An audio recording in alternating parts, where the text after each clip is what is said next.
Hello everyone, and welcome to some commentary on the pitches that you're currently enjoying of the final 9 in the DTD March Deepstack. I'm going to pass the back of your screen and give you a quick introduction to who we've got left and what they're playing for. And then when we lose a player, we'll be going 8-handed with hole cards, commentary on the live stream on the feature table under the lights. So you're looking at a distance from the table, and we have blinds of 25,000, 50,000. In seat 1, Thomas Dunwoody from Newcastle. He is one of the 2 chip leaders at the table. In seat 2 is Robert Hayward, who was chip leader in online day 1A on Thursday night and has made it through to the final. Chris Smith in 3. In 4 is Ricky Cross, who has been chip leader at this comp at various times. In seat 5, Dan Brown. Hello to his dad Steve, who we all know well, who's following the progress of his son on the stream. Seat 6 in the check shirt, white and blue check shirt, quite near you, is Robert Burdett. With his back to you in the white rugby shirt is Sandeep Full. In 8 is the habitual chip getter, the loose goose, Umar Khan from Sheffield, who's looking to convert one of many chip stacks he's had in this competition over the months into a win. And in seat 9, in the maroon jumper, is David Drings, the chip leader. 490 started over 3 day ones, 9 are left. Average stack is 1.6 million, so about 30 big blinds, and the chip leaders, Dunwoody and Drings, are in the region of 3 million. So we'll be following this through the evening. Hopefully a few people will come in and join me on commentary. And at about 1:30, in about 5 hours time, I reckon, if my calculations are correct, we'll have a winner, and that winner will take home 35,000 quid. Which will probably buy him an entry into the ISBT at Wembley, which DTD have recently licensed and partnered with, and we'll hopefully talk that through the evening. If I can get hold of Rob or Simon, we'll bring them into the booth. We've got the Grand Prix coming up, we've got a Monte Carlo coming up, we can talk those as well. We can talk the move of DTD to iPoker. Basically, when I get in the commentary booth shortly, have a look at the questions that are coming through in the chat box and look to get you answers to those if you've got any. So, right in front of me at the moment, there is a flop, which is Queen 3 Jack all clubs. Sandeep Full is in the big blind. Umar Khan, who has bet out. And 2 opponents have passed, and Umar shows the Queen of Hearts, so top pair on a 3 club board, takes that one down for Umar. And on we go to the next hand with Robert Burdett in the smart shirt to the right of your screen, enjoying a glass of red wine. And he is on the button on this next hand, as I say, blinds of 25.50. There is 115,000 or so in the middle before they start with blinds and antes.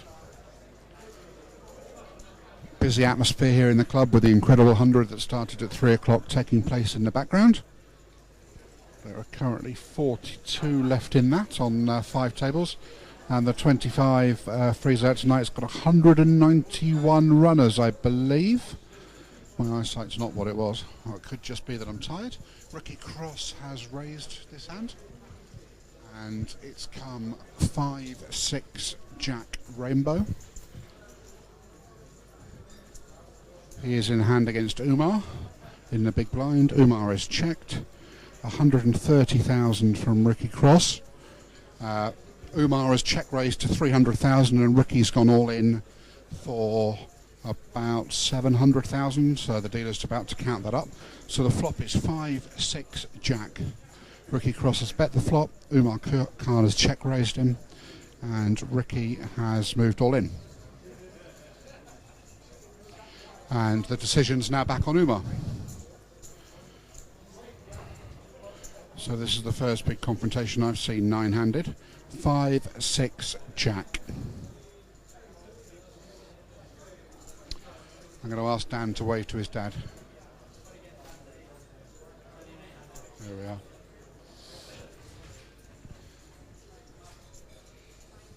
So decisions on Umar. It's about 450,000 to call. And there's 1, 2, 3, 4, 5, 6, 7, about 800,000 in the middle. Umar's thinking about it, and Ricky Cross is telling him to save his chips. There's a bit of speech play going on here. Umar's getting, as I move away from the table so they can't hear me, almost 2 to 1 to call the extra here. And Umar has passed, I believe, Queen Jack, so top pair Queen kicker, and Ricky's shown him aces. So Umar's called in the big blind with Queen Jack, flopped to top pair Queen kicker, been shoved on after a couple of bets after the flop by aces, and has made a good pass there.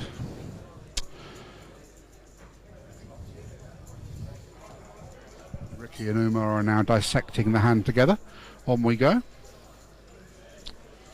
with Sandeep with his back to you.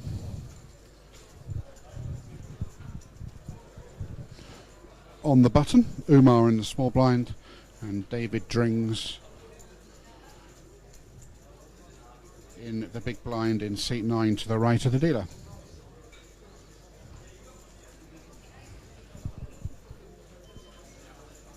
So raise here from Robert Burdett in the cutoff.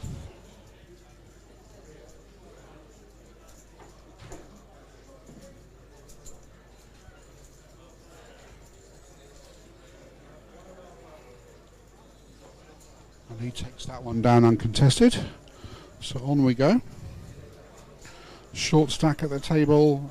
Chris Smith in seat 3 is one of them, I believe, and Sandeep Goel is also a short stack in seat 7.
So on we go. Umar Khan is on the button.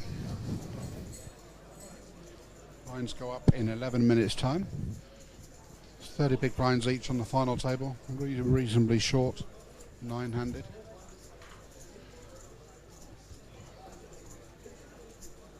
Thomas Dunwoody, left of the dealer, is in the big blind this hand.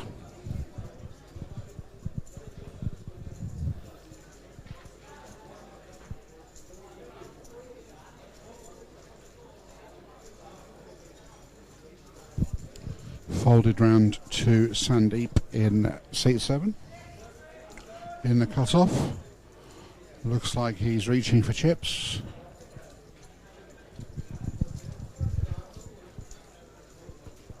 but he folds. Umar's on the button. He folds, so it's blind on blind, the two chip leaders, David and Thomas. Raised to 150,000 from David.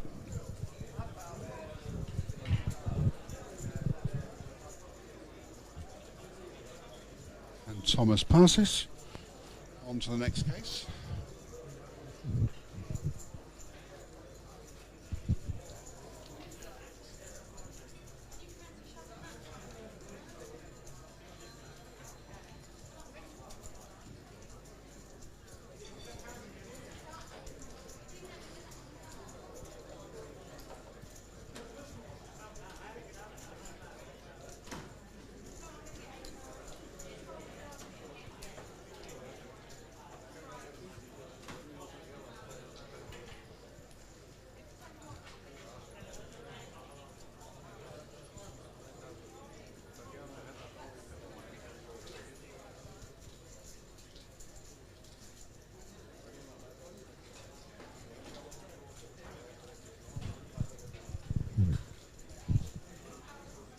Folded round to Robert Burdett, who raises to 120,000.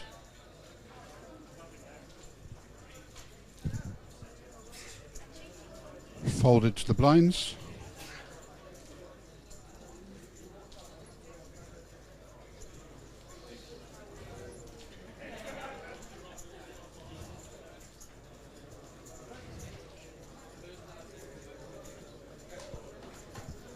Called by Robert Hayward in the big blind. 4, ace, 9, rainbow is the flop. Robert checks. Robert Hayward checks. Robert Burdett continuation bets. 115. Robert Burdett in the grey hoodie far end of your screen check calls. So we go to the turn. 4, ace, 9. Turn is a queen, putting 2 clubs on the board.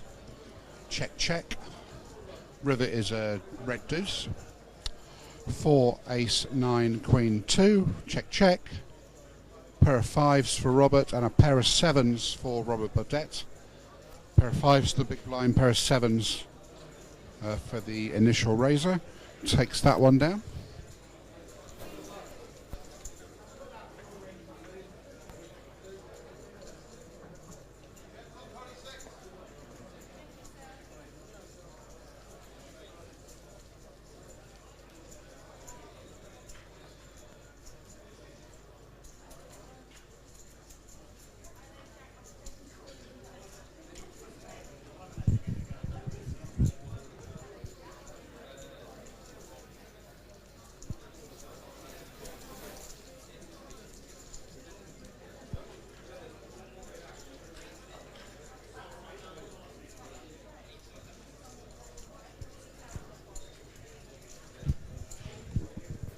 Raise this time from Dan Brown to 125.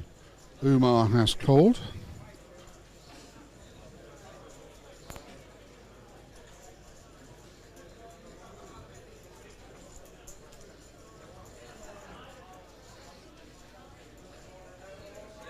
And the flop is 6. Oh, my eyesight. 5, jack, rainbow.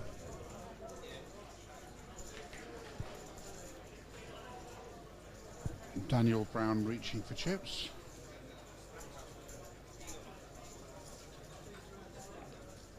That's 175,000 on jack 6-5, and Umar folds and Daniel takes that one down.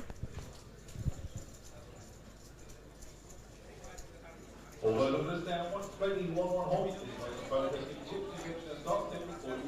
It's always on this down, once playing 1-1 hold. Thank you.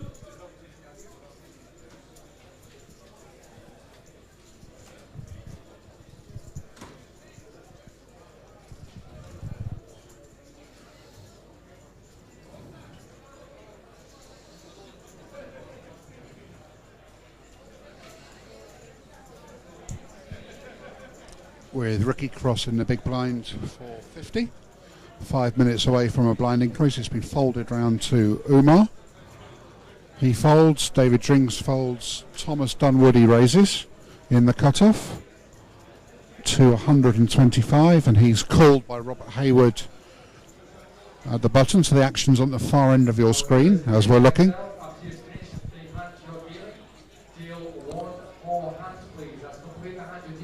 Big blind passes, so it heads up to the flop with about 250,000 in the middle. The flop comes 2-8 ace rainbow, check, check. 10 on the turn.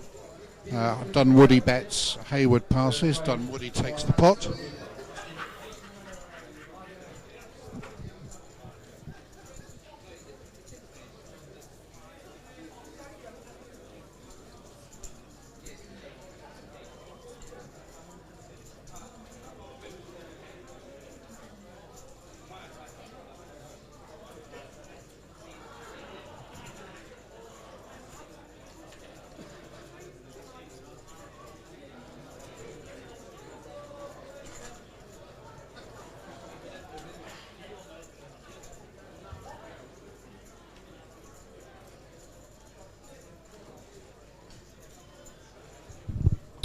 On we go. With Dan Brown in the big blind this time. Chris Smith's on the button.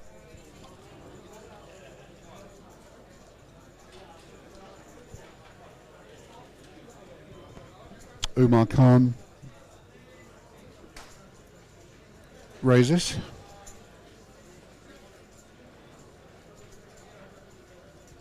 Passed round to the blind, small blind passes.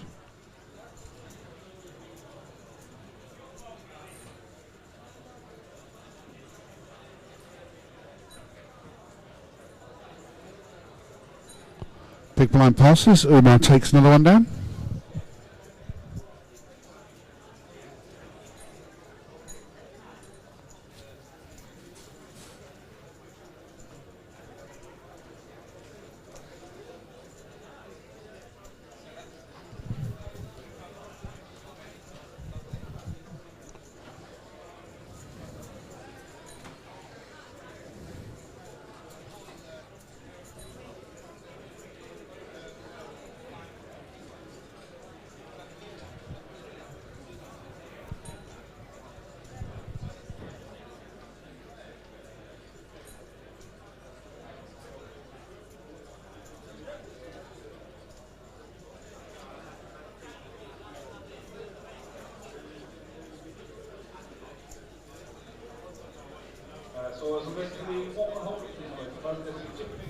All in from Sandeep. Pull under the gun. Looks like it's 25, 50, 100. About 150,000. So about 3 big blinds, one hand away from the big blind. Might be a bit more, 175 maybe. It's up to Robert Burdett in the big blind as to whether he wants to accommodate him. Which is nearer 200,000, so about 4 big blinds. Robert going to give him a spin. Dealers, if you have any open seats, please keep bring your seat cards to the desk in the top tier. If you don't have seat cards, make way to the top tier. So Robert's in the big blind for 50. And it's a call, I believe. Here we go then, all in and a call. Robert Burdett with King 10 against the Jacks of Sandeep. Here we go, King 10 against Jacks. Jacks needs to win to survive. It comes 7, 9, 5, Ace, and 6 on the end. That's a double up for Sandeep to about 400,000 through Robert Burdett.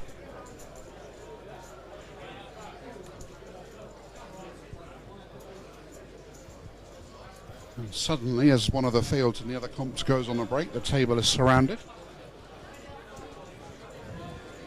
Bubble boy for this final was Barry Neville. Flush under flush, both hit the flush on the river against Thomas Dunwoody.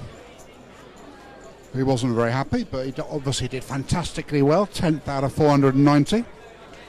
On we go then, Sandeep's doubled up and he's now in the big blind.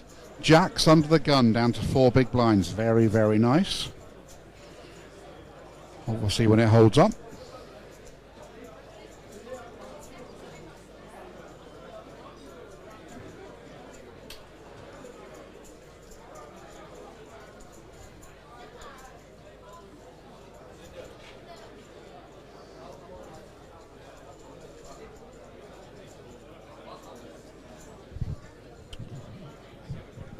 That's folded round, I believe, to the button.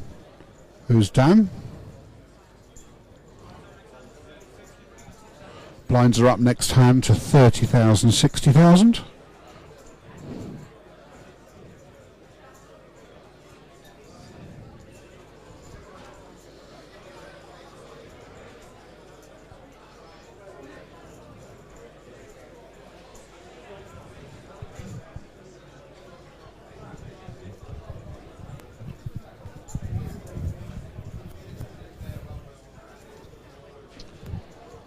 So what's happened is Umar has raised under the gun to 300,000, I believe.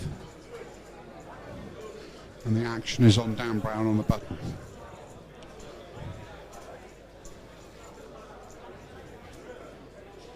Dan's asked him why is the raise so big. 300,000 to 3060 under the gun. Sort of screams an ace king pocket tens type of thing, doesn't it? Dan's obviously got a decision on the button. He passes though. Small blind passes, big blind passes. Just wonder if Umar's going to show us. Ace jack is shown. 5-time big blind raise under the gun with ace jack.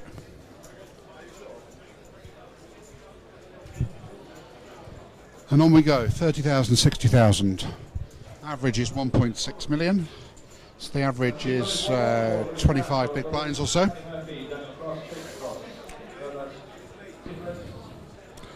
And there aren't stacks much above 3 million. I mean, the biggest stacks here have got 50 big blinds. So we really should be seeing some action pretty soon.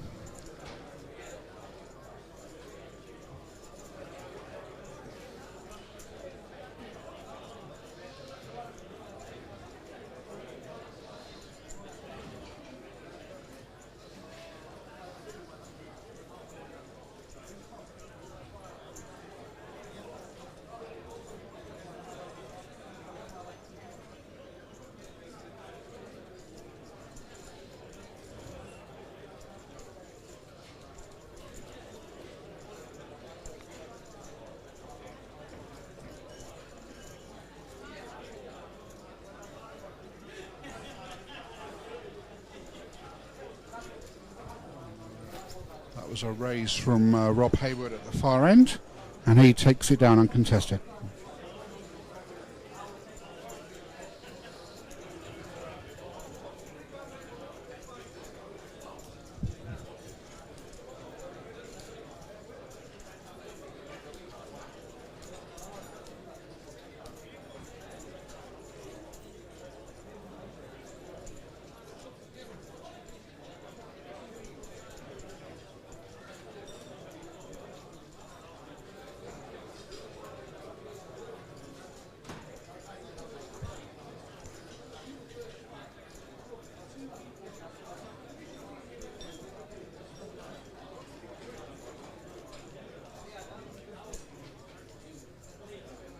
Raise from Ricky Cross, 125,000 again.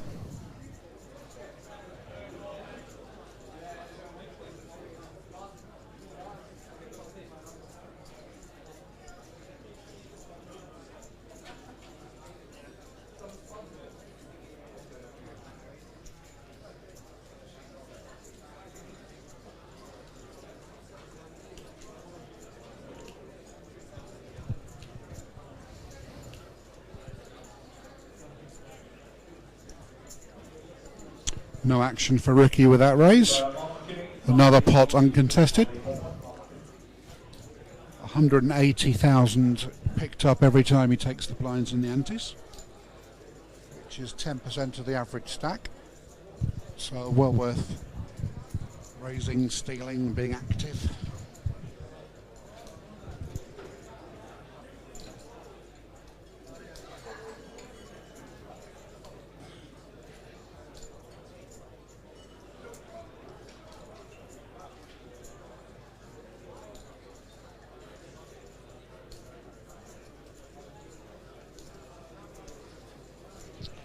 Robert Burdett in the check shirt is the raiser this time, and he makes it 150, 165.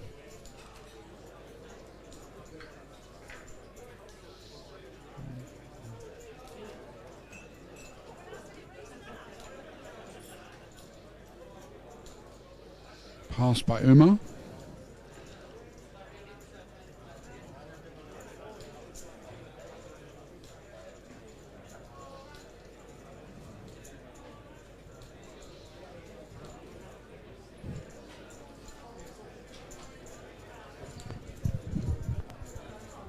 David Drings in seat 9 raises to 360.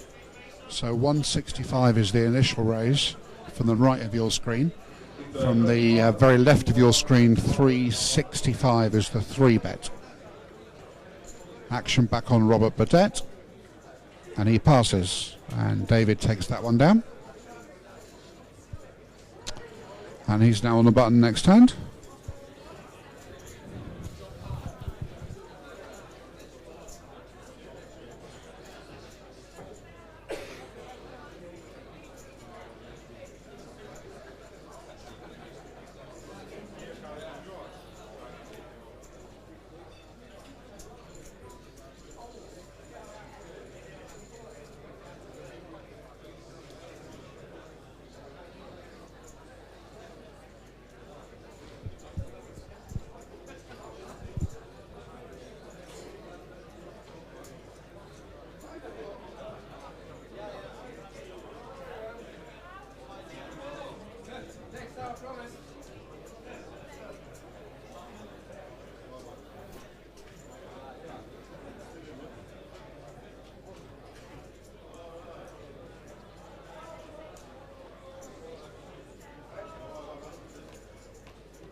Folded round to Sandeep. Blinds are at the far end of the table. He makes it 125, 140. Folded to Thomas in seat 1. He folds. Robert Hayward in seat 2 is asked Sandeep how much he's got left. And the answer appears to be 2, 3, 4, 5, 6, about 700,000. I think there's been all-in declared from Robert at the far end. There has been. So Sandeep's raised to 140 with 700 behind, and Robert at the far end in the small blind has declared all-in. Action back on Sandeep. Ruffles his hair. Looks slightly uneasy. Would have snapped already with queens, kings and aces, and probably ace king. So, and jacks maybe. So what do we think this is? 9s, 10s? It'd have folded already if it was ace 10 or lower. And he folds, and I didn't see what he folded. King queen he folded. So it was in the fairly comfortable fold for all your chips there. King queen. Reasonable hand enough to raise, obviously, but not when you're facing a raise for all your chips. 9-handed, so he's got 700 left, which is about 11 big blinds.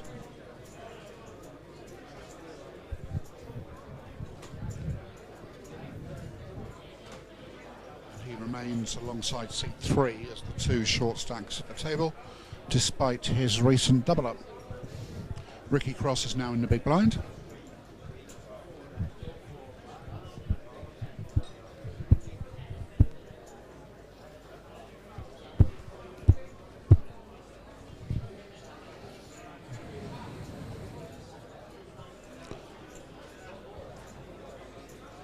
And that's an all-in from the small blind. He said, I haven't looked, but Ricky had passed before he said that.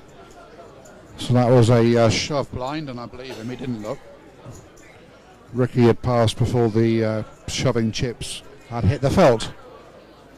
On we go then. Dan Brown on the button, on the big blind, my apologies.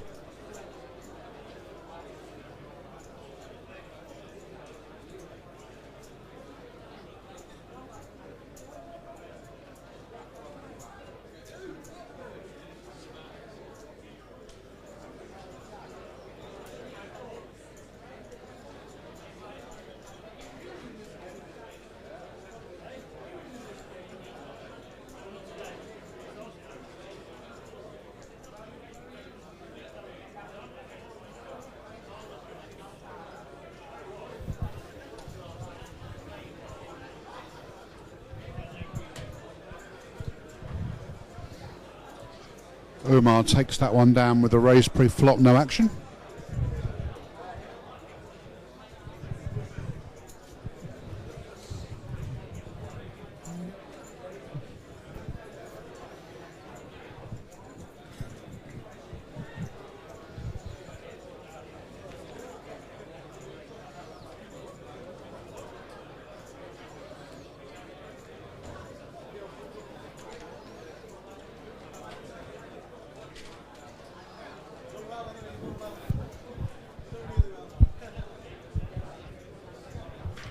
Sandeep's under the gun again.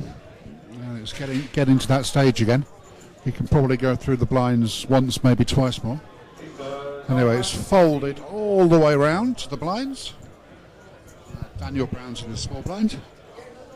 And I believe it is a walkies for Robert Burdett in the big blind. Quite a rare thing to see on a final table of a deep stack.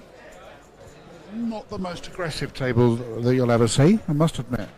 Mr. Drings with the big stack isn't that active. Thomas Dunwoody I've known to be very active, but he's biding his time for the time being. As ever, when these things hit the final 8, we will have a bit more action. Everyone wants to get to that feature table.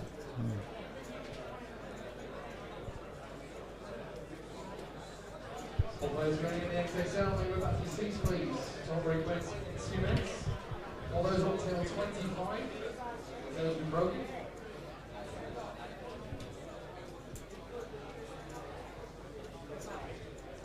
$130,000 raised from Ricky Cross in the cutoff.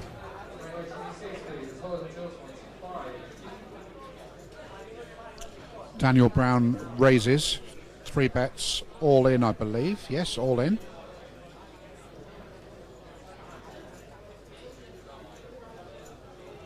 The blinds have passed, so it's back on Ricky.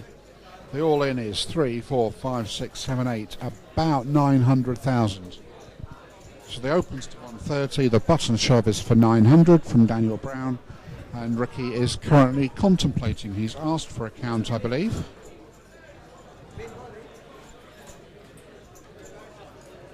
And there goes the dealer counting it out, but Ricky's folded, so Daniel gets that one through.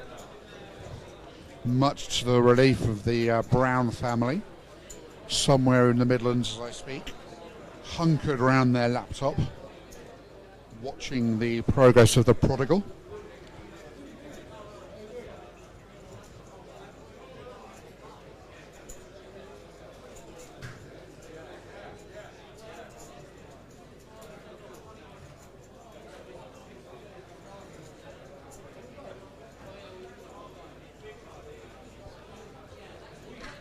On we go then with Umar in the big blind.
by the photos, please. Stop them. By the photos.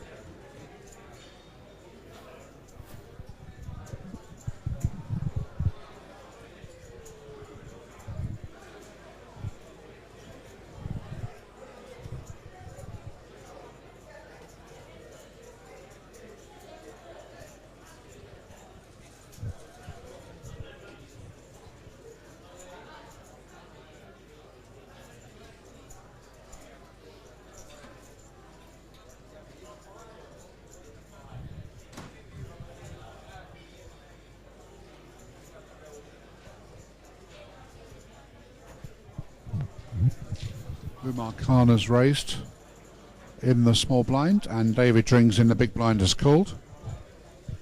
And it has come 7 Queen King Rainbow. Umar against David.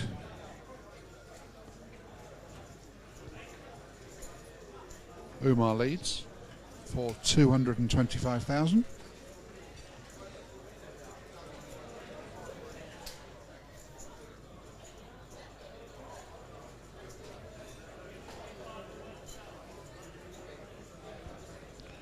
Seven Queen King Rainbow,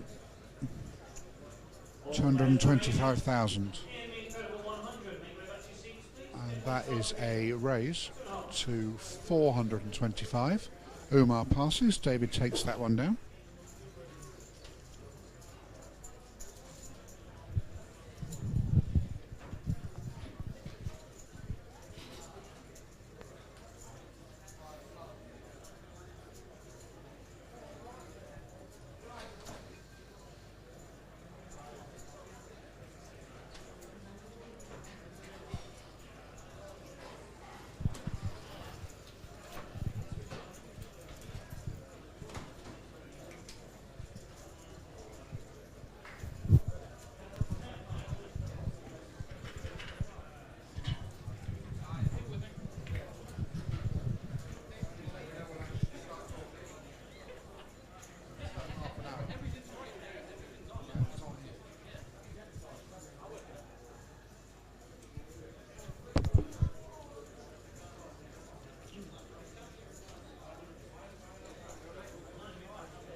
Hello, hello. Yep. Yeah.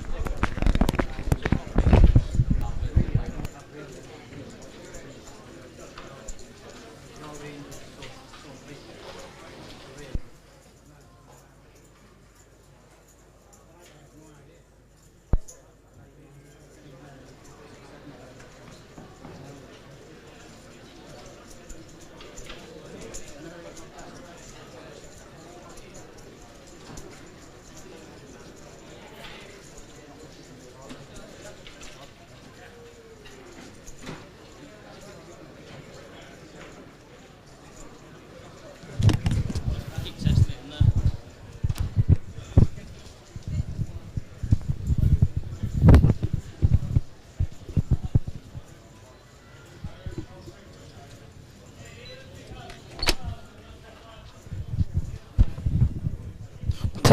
Test. Hello.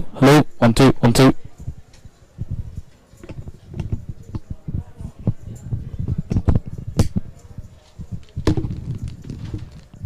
Test.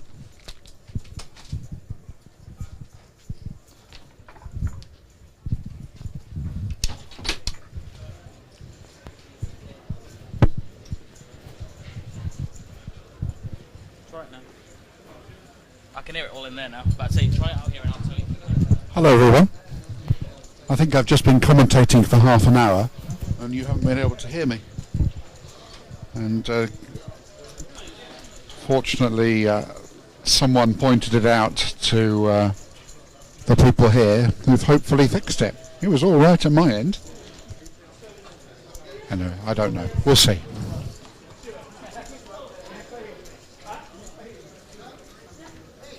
Late. I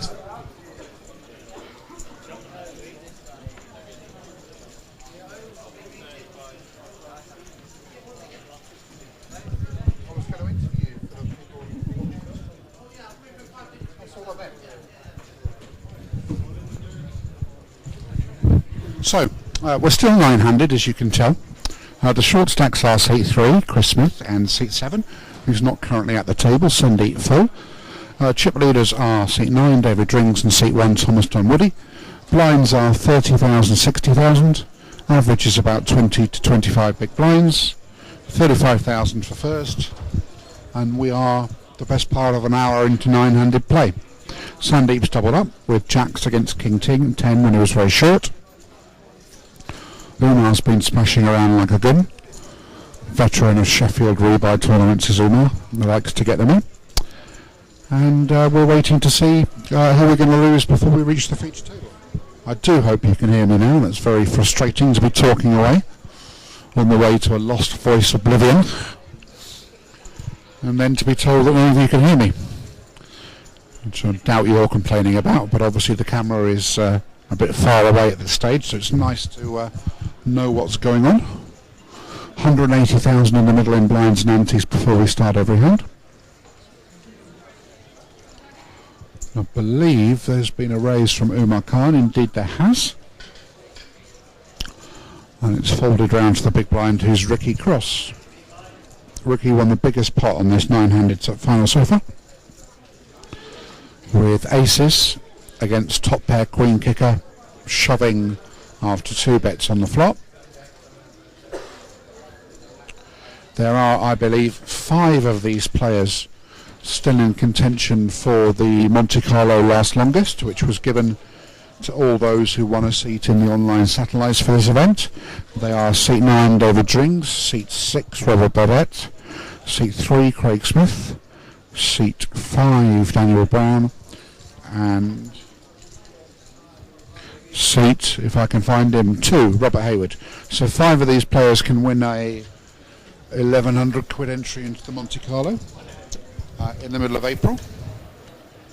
My assistant, Glamorous, he is not, is now about to tell me that everyone can hear me. Fantastic. But they couldn't earlier, is that right? So I do apologise for that. Okay. So I do apologise, hopefully it's now all fixed. I've got Rob Young coming into the commentary box with me at some stage during the evening to do an interview.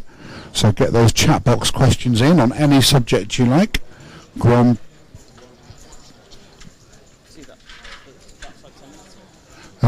Prix, ISPT at Wembley, Monte Carlo, move to iPoker, anything about the club, get those questions in and I'll fire those to him as and when I can drag him into the commentary booth. We have on this end a shove from Sandeep Full for 415,000 under the gun +2. It's folded round to Ricky Cross in the small blind, who's asked him, have you got a big hand?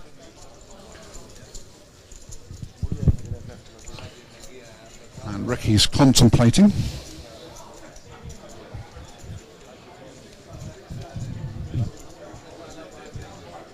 But folds. Action's round to Daniel in the big blind, he folds, so Sandeep gets that shove through. And on we go. 14 minutes away from 40,000, 80,000. I'm not sure I've seen too many of these deep stacks hit a final 900 at 40,000, 80,000. It should all be good sports when we get there. People shoving on the final table. 35,000 for first. Everyone currently guaranteed 2,500, which you get for 9th place.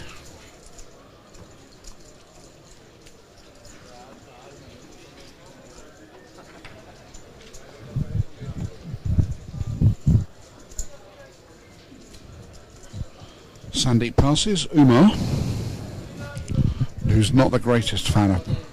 Sorry, Umar? Have you gone all in, Umar? You're not a fan of passing Umar, really, are you? No, he's not. Look at Umar, the camera's up there, look. If you wave to people at home, And just tell me, Umar, you're not a fan of passing. Tell the people at home, no, just shake your head for them. Any two cards. A veteran of the Sheffield rebuys where you don't pass a lot. Is that right, Umar? Yeah, he's right. We've got an all-in from Mr. Smith in seat 3 in the cut-off, I believe. And we'll see. Thomas has raised in seat 1 and Smith has shoved in seat 3.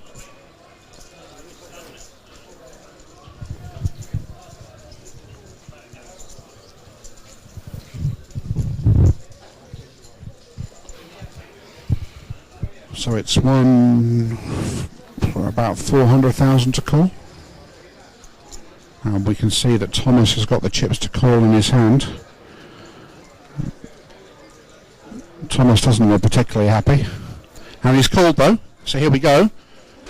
King Queen of Diamonds for Craig Smith and pocket 6s for Thomas. We've got a race with King Queen needing to win to survive. Here we go. 6s against King Queen. There's a queen on the flop. 2 queens on the flop. 7 Queen Queen. Ace on the turn. And a jack on the river, and that's a double up for Chris Smith to about 800,000 through Thomas Dunwoody. King Queen suited against 6s, and the flop becomes 7 Queen Queen. Very nice indeed.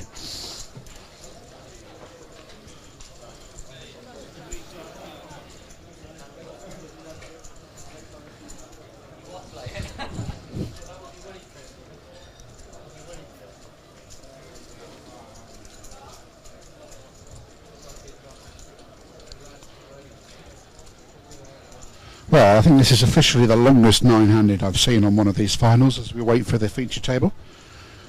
We are certainly over an hour into it, and it was going so well. It was.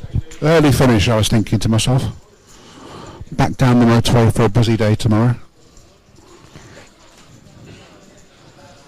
But no. The poker fate is conspiring against me as usual. We're in for the long haul. And there's an all-in this time over a raise. Thomas Dunwoody's raised again, and Sandeep has moved all-in the big blind. The all-in is for 1, 2, 3, about 375,000 more.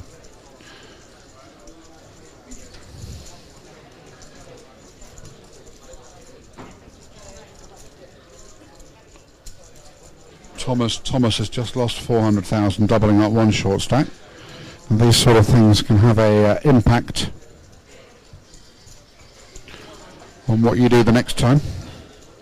In a vacuum, you might probably call, but you think, I've just lost 400. Am I really going to lose another 375 this time? You've probably got a raising hand, but not a great hand to call this 3-bet shove, or else he would have called already. He's trying to ask Sandeep some questions, get a read of him. Last time he called with a pair of 6s and lost the race. What do we think he's got this time? Ace 9? Something like that? Ace 10, maybe? He's called with any pocket pair by now.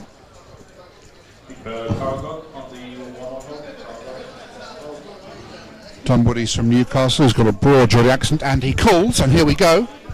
It's pocket 9s for Sandeep, and it's Queen 5 for Thomas. Thomas has got Queen 5, and he needs to beat 9s, or else Sandeep double up. It's 6-2-2. Jack on the turn. That's 4 to the flush for Thomas. And here's the river, and it's a flush for Thomas. Queen 5 of hearts. He's come runner hearts to knock out Sandeep full in 9th. Queen 5 of hearts, his runner flush to knock out Sandeep and his pair of 9s. Unlucky Sandeep, he's off to the cash desk. Tilty Thomas, as we're now going to call him, has knocked out Sandeep. We're down to 8. As you can see, the players are about to move to the feature table. I'm going to go into the commentary booth, and we will be starting shortly.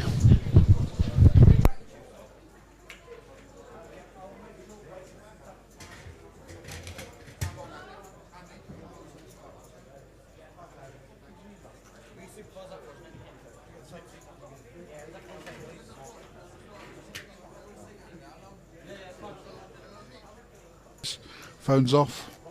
Phones get confiscated when they're on the final table. Even though there's a delay on the live stream, we obviously don't want to get any advantage to anyone over else. The cards have a microchip in them, and they go at a certain spot in front of the players. The microchip picks them up, transmits them back to the stream, and you see the live cards as it happens. There's a little man sitting to the left of seat 8. He records the action, the bet sizes, the stack sizes, and the cards as they're dealt. And therefore you've got the next best thing to actually being at the table. And the first hand is being dealt now. Hopefully the camera view is going to change. The betting line's the felt, okay? So you can throw it as close as you can over the felt to the dealer more than anything else.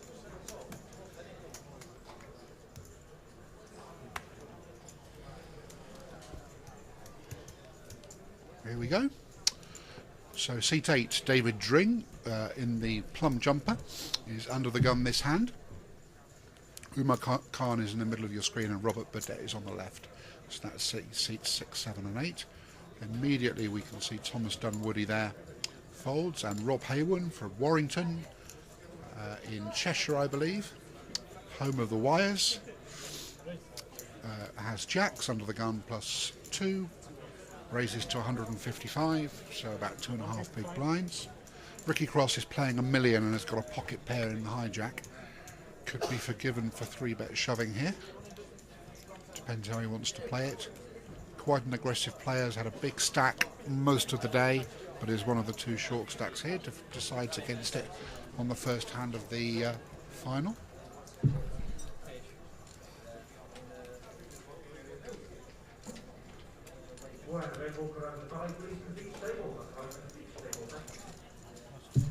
And Rob Hayward from Warrington takes down the first hand with a pair of jacks.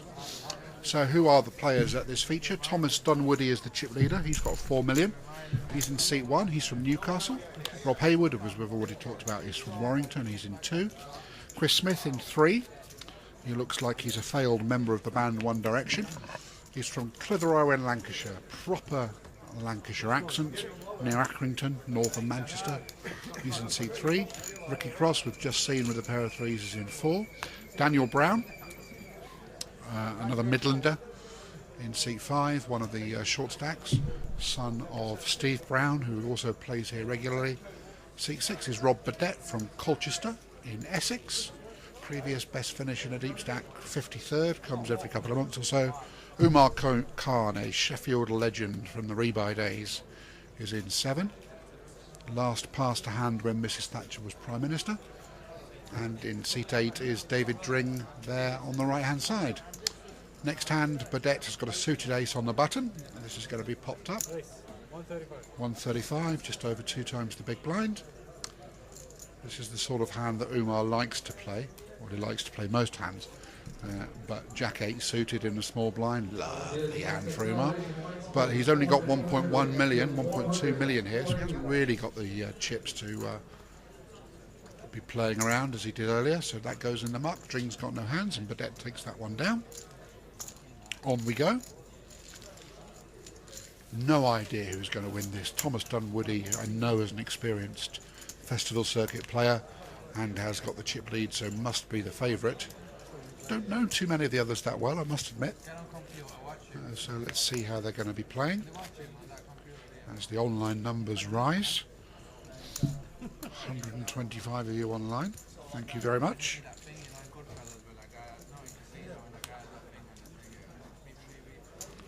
Umar Khan's going to be on the dealer button this hand. Dring in the small blind, and Thomas Dunwoody on the left hand side of your screen is in the big blind. Hayward's under the gun, he passes.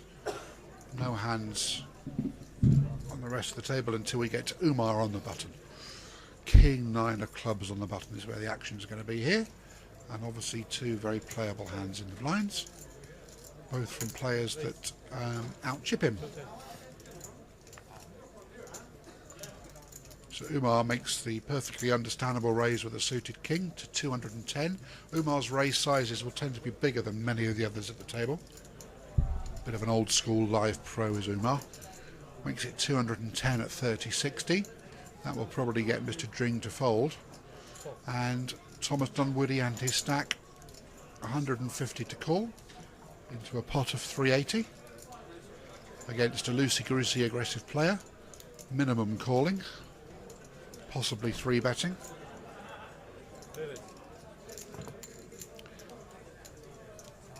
And he does 3-bet, I believe.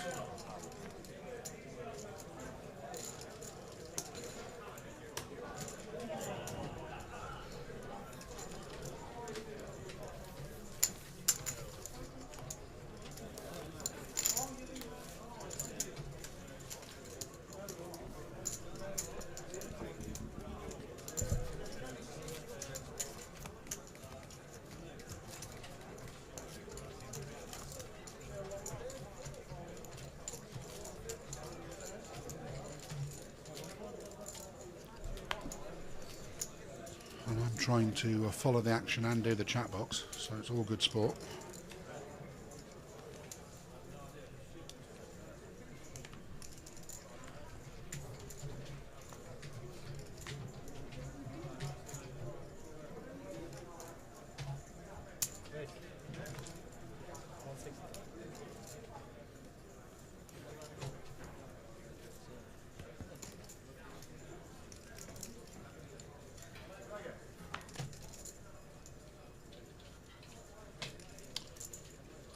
Next hand, cross with a pair of 5s, 160,000 under the gun +1, and Mr. Dring on the button.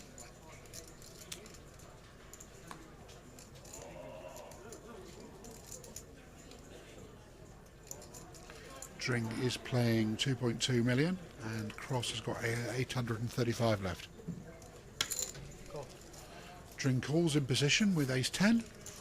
Nothing much happening in the blinds here, as we can see. So, pair of 5s against ace-10. Dring has position and the stack. Cross, probably the more aggressive player. Here comes the flop. Not the worst flop for a pair of 5s. 2 overs for the ace-10. Cross has got every right to be betting this, I would think. Not going to be putting his opponent on any of 8-2-4. Would have heard a 3-bet pre-flop from a bigger pair, you would have thought, or ace-king, ace-queen. So he's got every right to believe, as the pre-flop aggressor, that he's ahead there and can continuation bet with some confidence. Mr. Dring, with 2 overs, might think that Mr. Cross is completely at it. As I said, they've played with each other for most of the day. That might be the impression you'd get of Ricky Cross's play. He calls with the 2 overs, possibly intending to get funky on the turn if he's got check to. We'll see if he's got that in his game. Ricky's now thinking, is that a good or a bad card? Probably doesn't change anything, does it? The likelihood of his opponent having a 4, so he's going to go again, I'd imagine.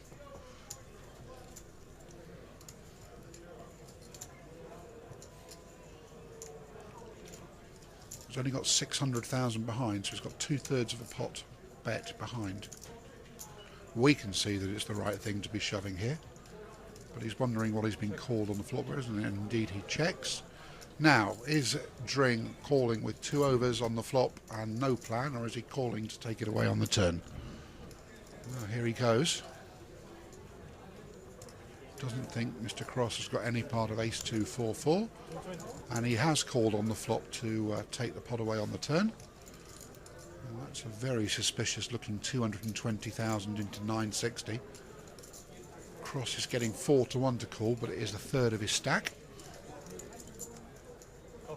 And the call comes in, so it's 1.4 million this pot now. Thought the bet on the turn was good by Dream, but not big enough, was it? 220 into 960. Still a pretty good board for a pair of 5s. I mean, it's unlikely to have a flush against him, is he? To win the pot, Dring is going to have to fire again here. Probably set him all in for 400,000. His only chance of winning the pot here. Can't check and give up, can he? Here he comes, look. Interesting hand. 220 is too small. Put him in. It's 220 designed to achieve there. 220 into 1.6. Massive pot odds to call here. He's folding, he's got to put him on an 8. He's trying to get a read from the talking. I thought the idea of the turn and river bets there was right, but the execution was too small, in my opinion. He's up against a short stack. Put the pressure on.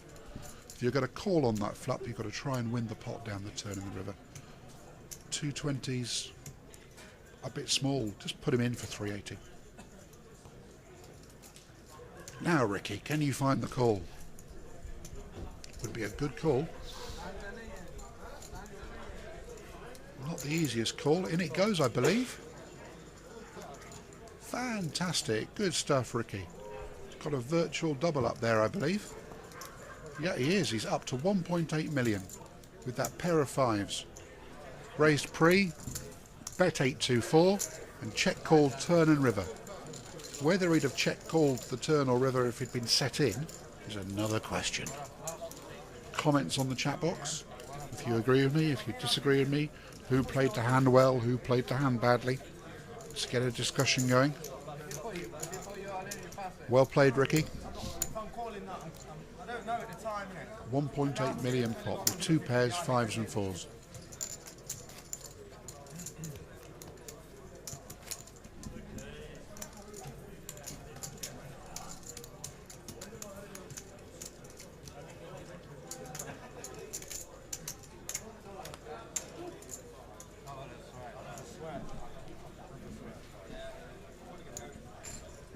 On we go then. Crosses under the gun. Up to almost exactly 2 million, according to my data here. It's showing 2 million on his stack there. Under the gun with 10-7. He folds. There's Daniel Brown in the orangey ready hoodie. Umar with the pocket pair this time. Pair of 5s. Again, the chunky 3.5 times raised with a pair of 5s. Every time Umar does that, it's ace-jack, a pair of 5s, king-queen. Sort of a bit of a tell that he's got a medium type strength hand. We'll see what he does when he picks up queens, kings and aces. As it happens, obviously there's no resistance from any hand behind him there, and he takes that one down. Umar and Dan Brown are the short stacks here.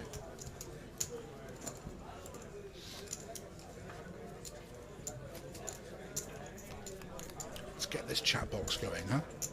I know you're currently in a break as I'm watching. My difficulty is that you're going to be commenting 20 minutes after you're going to be commenting 20 minutes after I'm commentating. No one said it would be easy, huh?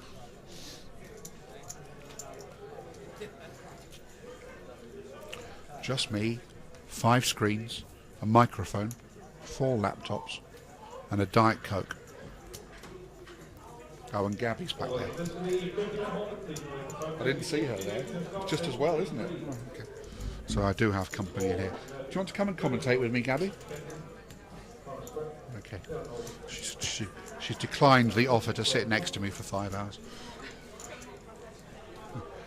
So Dunwoody's in the cut-off with ace-8.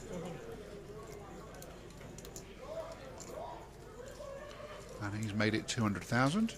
And Ricky's got the very tricky looking pair of 3s in the big blind. He's just virtually doubled up. And he's called. Let's see if he can spike a 3. That's probably what he's thinking. That's a nice first card for Dunwoody. So if check 2, you're going to bet second pair top kicker here. And we'll see if Ricky believes that he's got anything. It's gone check, check. Okay, fair enough. He's not going to like the queen very much.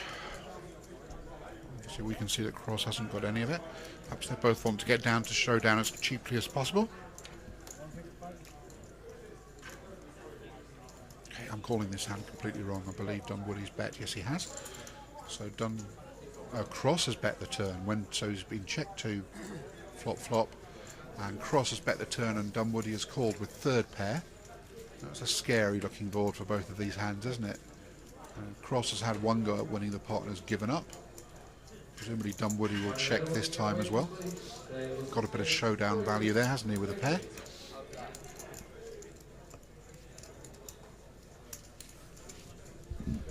And there he goes, and Dunwoody's going to be good. So Cross took the flop check from Dunwoody as a license to try and win the pot on the turn, which I think was fair enough.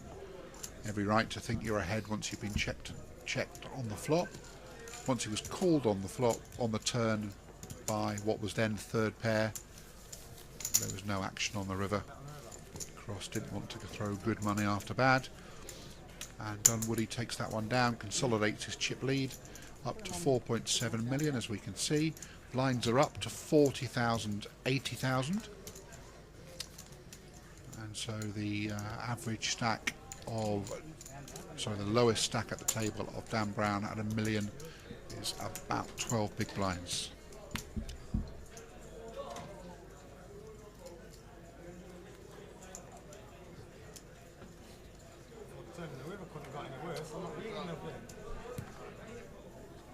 Thomas, if you just heard him, said the turn and river couldn't have been worse. I wasn't beating anything. Well, he was beating a pair of threes. But obviously you're not going to do much on that looking board with fourth pair. Here we go then. Haywood, Warrington's finest poker player. Not that there's a lot of competition, eh? Mr. Wright and Mr. Boschek. In the cutoff with ace-9, perfectly raisable when it's been folded to. What's he going to make it? 170, 180, something like that. There we go, 175. Tick. Nothing much happening in the small blind here for Ricky Cross. And Dan Brown playing $1 million in the big blind. Let's see if he's got anything to go to war with here. Almost shovel fold territory here for Brown. Unfortunately, as we can see, Queen 7. Not the most exciting hand. Quick dwell for the cameras and a fold, I would think. Steve Brown, his dad, is in the chat box and watching. Hello, Steve. Might think Haywood stealing, but no. Oh, there's no need, Steve. I'd get it in with a better hand and I'd get it in first, I believe. There we are. Good stuff.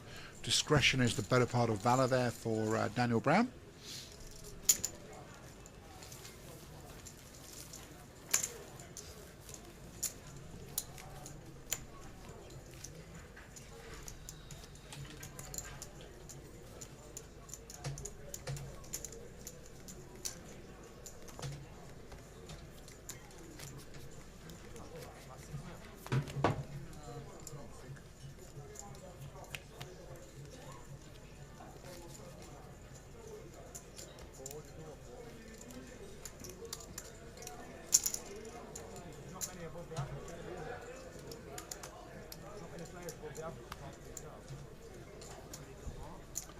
On we go then. Ricky Cross on the dealer button. Brown and Burdett in the blinds.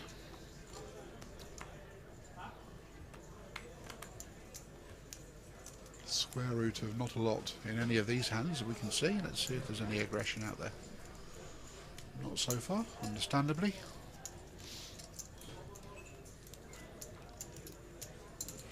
Here we go. Clitheroe's finest, Chris Smith, 180,000 in the cut-off with the suited queen. First bit of aggression we've seen from Chris this final table. Absolutely nothing in the blinds to play against him with, so he's going to get through this uncontested. And I got that completely wrong. Well, I don't know why 2-4 is calling in the big blind, but he is. Not the worst flop when you raise in the cutoff with Queen 5, I suppose.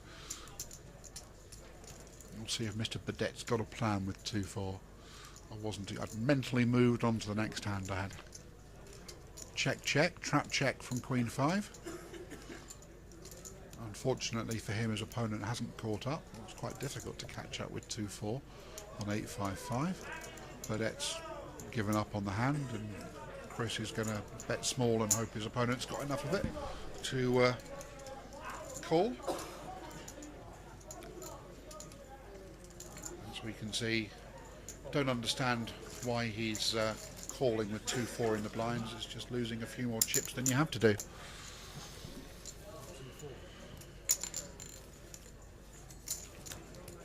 He's down to 1.5 million, which is 18 big blinds. There we can see Dan Brown having just gone through the blinds, 860,000, 10 big blinds, and needing to get active.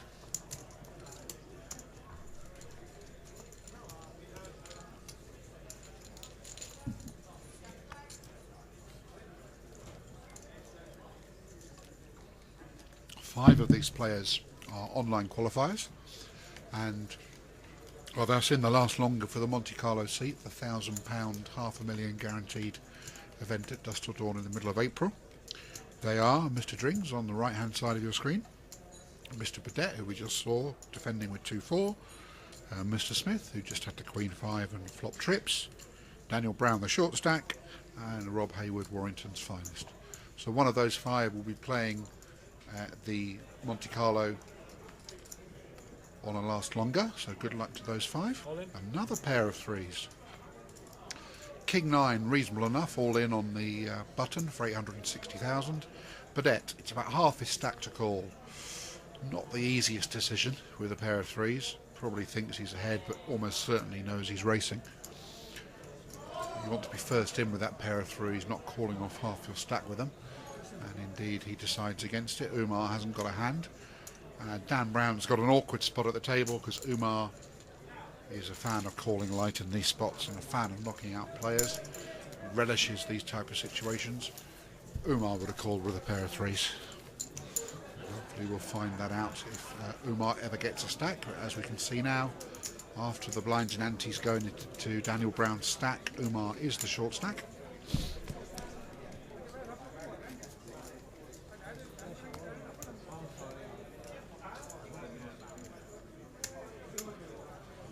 And on we go.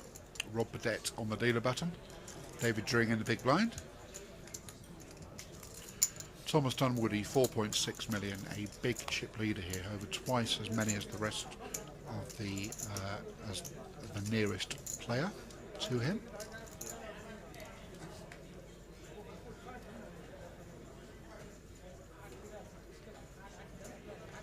Here we go then. Absolutely nothing here again. Except the jacks. There we go. They come up right at the end. Chris Smith's got jacks under the gun +2, 170 or something. Oh, 205. No one likes jacks. Raise a bit bigger. Mr. Burdett's going to defend 2-4 in the blind. I don't know what he's going to do with ace-9. It's different, you see. You haven't got any chips in the pot. And jacks take that one down, so that's a couple of nice hands for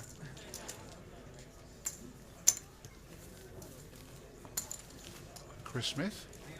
Rob Hayward is expecting twins. Well, I expect his wife, who's probably expecting twins, is currently having kittens.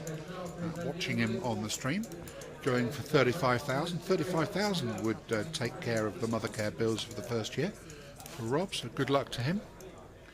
He was the online Day 1A chip leader and has made it to this final table. So good luck to him. Twins on the way.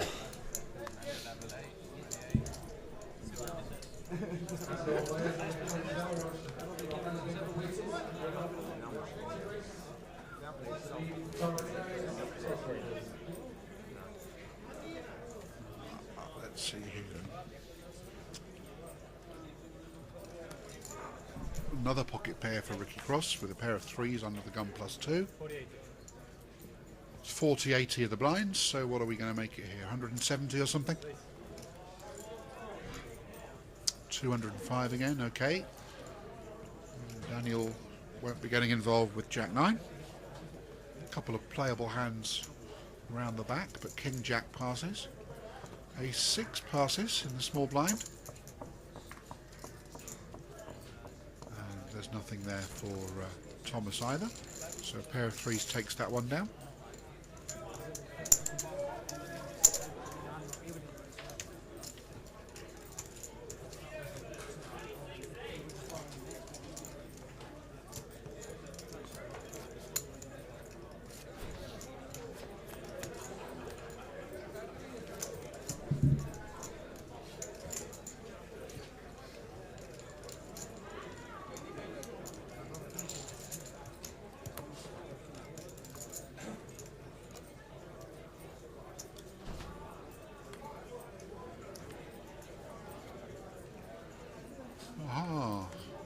The expectant father with ace queen in the big blind. And there's a pair on the button, so let's see. Ace queen raises under the gun. Let's see how this one plays out. 205,000 again. Standard raise, couple 2.5 times the big blind. Patience for the brown in the short stack. Patience is something that Umar isn't known for, but you can't do a lot with 3-8. Pair of twos doesn't want to take a look, only playing 1.2 million, that's fair enough. So ace queen's going to be playing ace queen here.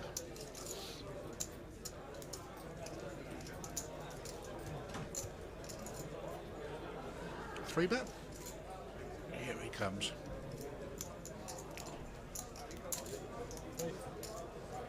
There we go, puts the pressure on Chris Smith. So the two people in grey in your screen. 205 has been 3-bet to 580. As we can see, they've got the same hand. It's not a very pleasant situation to face a 3-bet with ace queen there. Similar stacks. Wouldn't be surprised to see him let this one go.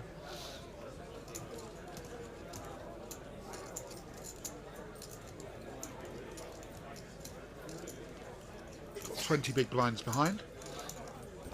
20 big blinds at the start of the hand, my mistake, sorry. So is Rob Hayward.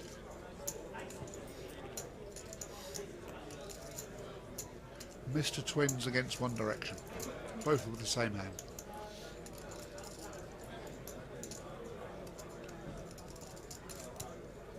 We know that a 4-bet shove would be lovely here, but it's not so easy when you're looking down at ace queen.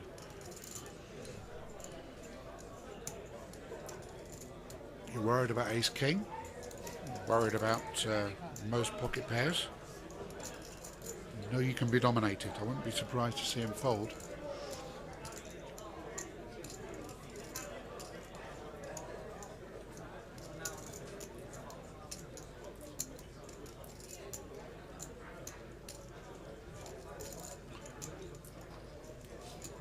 Wondering how much he's got, and the answer is you've got about the same. Easy for me to sit here and say, oh yes, the thing to do is to 4-bet shove here and get him off the hand. One of the worst type of stack sizes here. And one of the hands that really can be dominated by Hayward's likely range, which you've got to think really is decent pocket pairs and ace king, based on what I've seen of Rob Hayward today. Maybe what Chris Smith has seen as well. We're on different tables most of the day, I believe. Smith has folded. Probably considered most of his options there. Hayward takes that one down with a 3-bet. The Mothercare share price prepares to increase in the morning.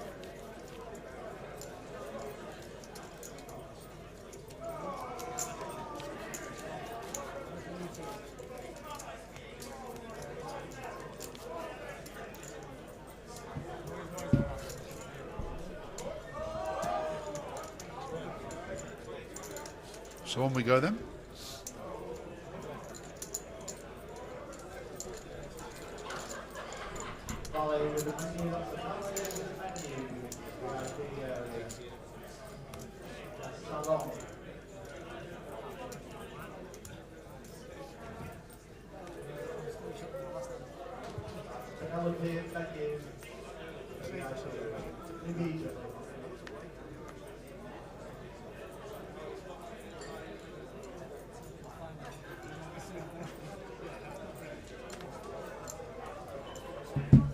So here we go then. Fold, fold. Not many hands out so far, are they? All the way around to Thomas on the button with 10-5 suited. He's got a big chip lead, you might as well have a stab at this. There we go, why not?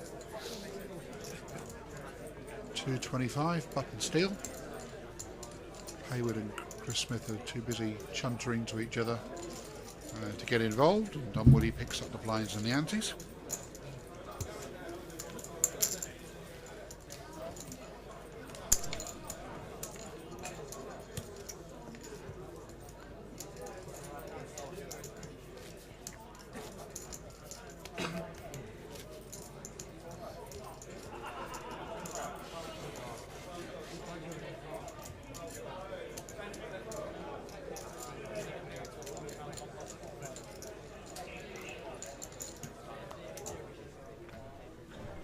So Brown under the gun, patiently playing his million chip short stack. Aha! In the immortal worlds of Sheldon from the Big Brown Fury. Bazinga, you've got a playable hand. In it goes, fair enough. Ace 10 under the gun, ace 10 suited. In it goes for 12 big blinds, exactly what we'd all be doing. And there's a pocket pair lying in wait for him from a 1.6 million stack. And Ricky Cross isn't going to like it, but he's probably going to have to call. He's left with 600,000, 8 big blinds if he calls and loses. Not the spot to look down at a pair of sixes, but he's asked for a count. He's going to see what the damage is going to be. And I think you have to call there, although Dan Brown hasn't done a lot on the final table. These two have played with each other all day.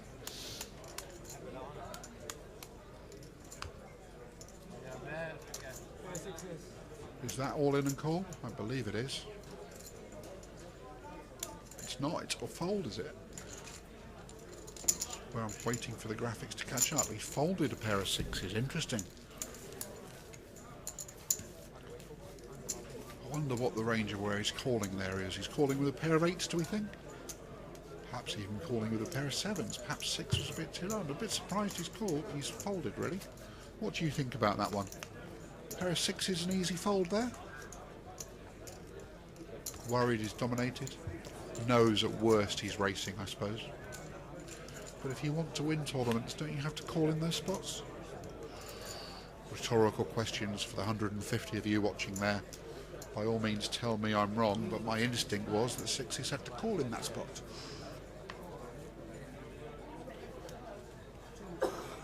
On we go though, and a very welcome shove got through for Daniel Brown. There goes Umar, ace 9, he's seen the ace. In it goes for just under $1 million, I believe. Let's see if anyone's got anything to take him on. The answer looks to be no.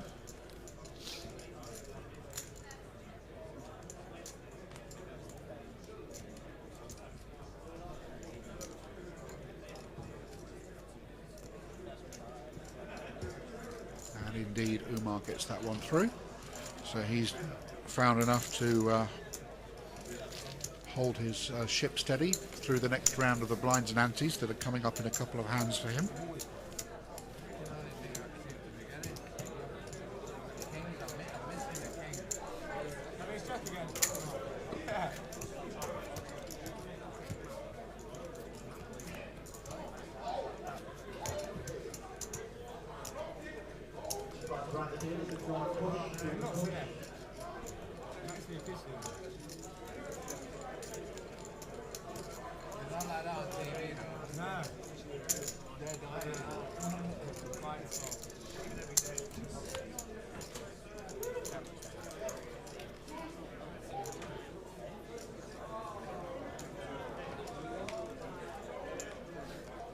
Here we go then. Umar's under the gun. And another pair of sixes. This time it's Brown that's got them in the small blind. Let's see if anyone's going to be stealing in late position before it gets to him. The likelihood it appears to be no, they're not. Now 1.1 million, you just stick them in with your pair of sixes. He hasn't looked yet, but he's about to stick them in with his pair of sixes. His dad would do, wouldn't you, Dad? Very good lad. Textbook stuff. Plays itself, you might argue, but lovely hand when it's folded to you in the small blind. And he's going to pick up another big blind in antes. Continue that steady march back up the rankings. There's cheers in the background in the Incredible 100. Someone's won a pod over someone, or else it's worse than that. I can't see from in here, obviously.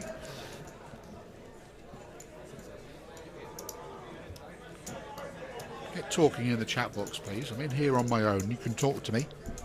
I don't think I can talk back at the moment. It appears my keyboard has gone on strike, but we'll sort that out in the break.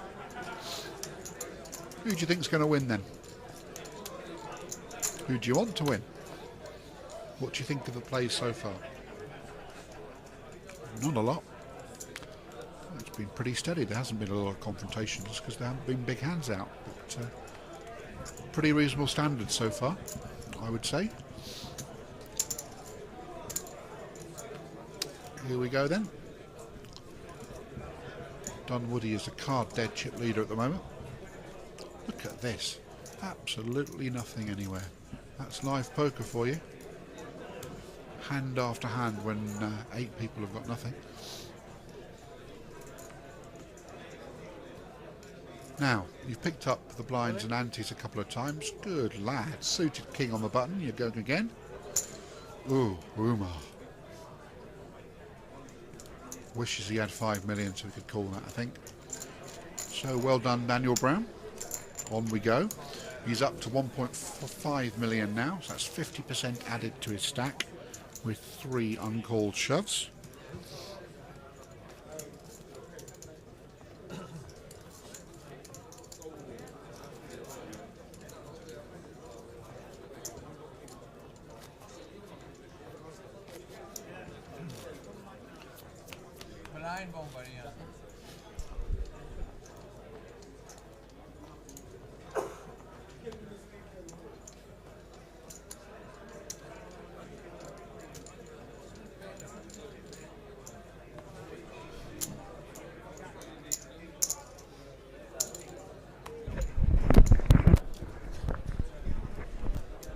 Lean back in my chair.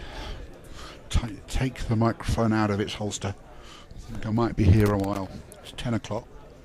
I thought about 1:30. Anyway, Twins man has got kings. And he's going to see what he should be raising here. 40, 80, so you're going to make it what? 180, 170? Not too big, please. 175. Good man. Ah, Mr. Burnett, what a pretty hand on the button. Queen Jack looks. To a single raise. Umar would be calling. Anyway, let's see what happens before it gets there. 3-8 and 4-8 aren't going to play. Actually, King Jack has folded and Queen Jack folds as well. And both the others are going to fold. Oh, what I would do for Ace King against Kings or Queens against Jacks. Something where you've got some situations to play here. But they'll come.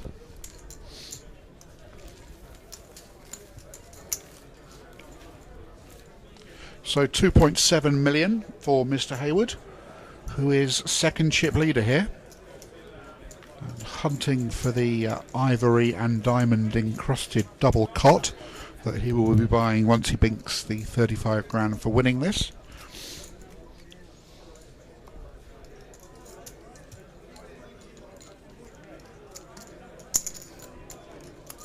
Warrington Rugby League Club are called the Wire. Why is that? Is wire a big industry in Warrington? You can answer me that, all you Warrington people watching, please. Why are they nicknamed the Wire? Thank you. What is there in Warrington apart from rugby league? And you're close to ICI Runcorn and a big bridge. So what is in Warrington and why are you called the Wire? Okay. I'll expect the chat box to be humming in about 20 minutes time. So blind on blind, rubbish jack against rubbish jack. One suited, one isn't. You might as well raise it, I suppose. Try and win the pot pre-flop.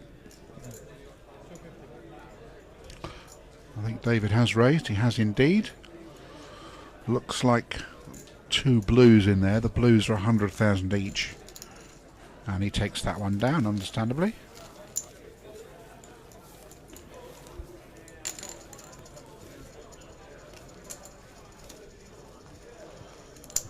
On we go.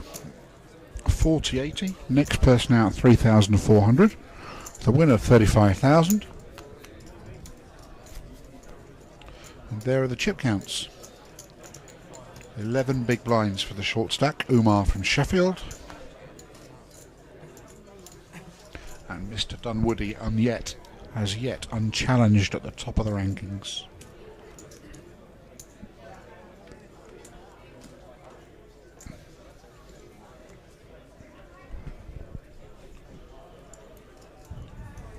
passes in early position here. No sort of hands whatsoever. Umar might be shoving King 10, I think, in the cutoff. I think I would be with 925,000 at 40.80. Everyone agree with that? I think it's a shove, isn't it?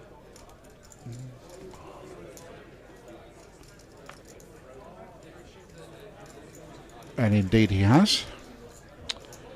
Decision here is going to be on Mr. Hayward playing 2.6 but a bad ace, and he folds. So Umar gets another one through.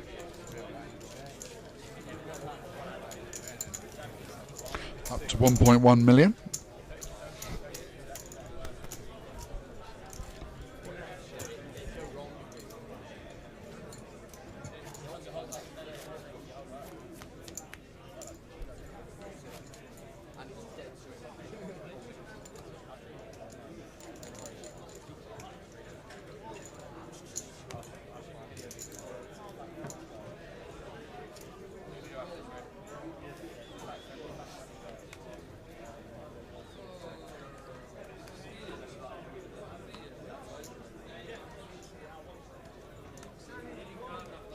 Aha!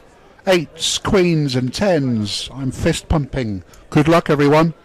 Ricky Cross with queens has got the dream situation. He raises under the gun and there's two pocket pairs behind him.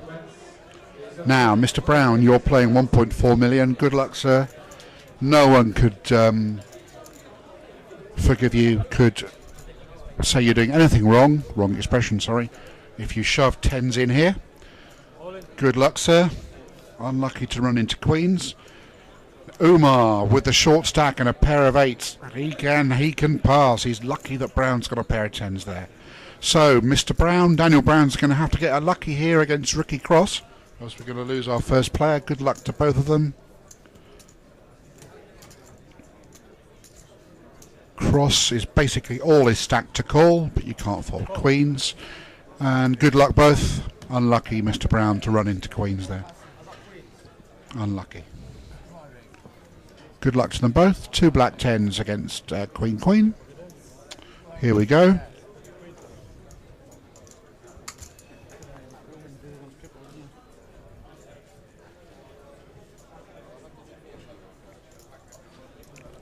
No help so far. He needs to hit a 10 here. Still needs to hit a 10 or a 6 to chop it. No luck, and we lose Daniel Brown, I believe. Let's just count up who's got them. Yes, I believe we lose Daniel Brown in 8th place. He wins 3,400. Unlucky with the 10s. It's just bad timing. You get a hand, and someone else has a slightly better hand. That's the way it goes. Unlucky. Unlucky, Mr. Brown Senior watching. Very good, impressive performance from your son over a couple of days here in Nottingham. He had a big stack. He had 2 million at about 4 o'clock this afternoon, and he was chip leader. There were a couple of comments on my blog I'm doing at the event that he would be one to watch from there. Unfortunately, he was to go out in 8th place, as we've just seen. And Ricky Cross, who started the final as one of the short stacks, is about to be a second chip leader, I believe.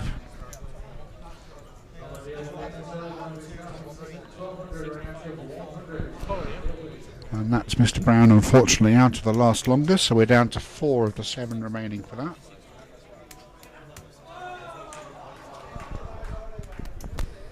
Still counting out the chips just to be sure, but certainly my graphic indicates that Cross covers him.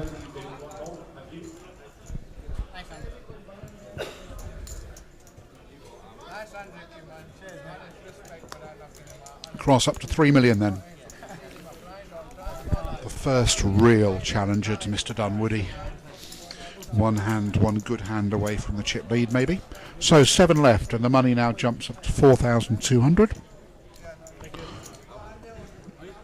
Tens against queens, and Umar Khan is the luckiest man on the table because he is 3-bet shoving his 8s if tens doesn't get involved in between. And he exits the competition in that case. And that's the sort of hidden luck you get on these final tables. There's 3 decent pocket pairs there, and the third pocket pair happens to be the lowest and gets away from the hand.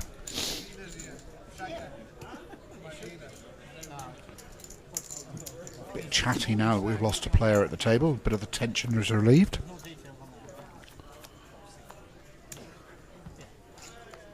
On we go.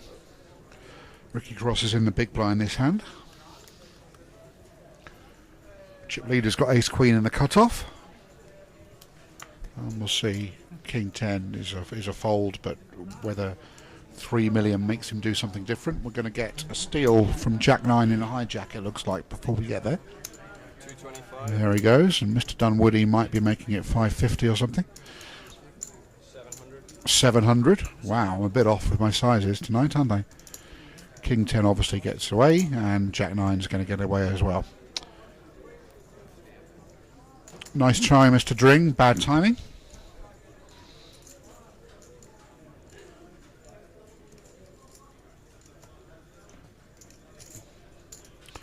Bit of a dwell up for the cameras and to make Mr. Dunwoody think he's not raising with complete filth. Obviously we can see something completely opposite. Obviously, there we go. Nice little dwell and then a routine fold. Nearly 5 million now for Thomas Dunwoody. David Dring, who started the final table second in chips. Things haven't gone for him so far. He's down to under 1 million now, so he is the player most at risk. It's going to be constant,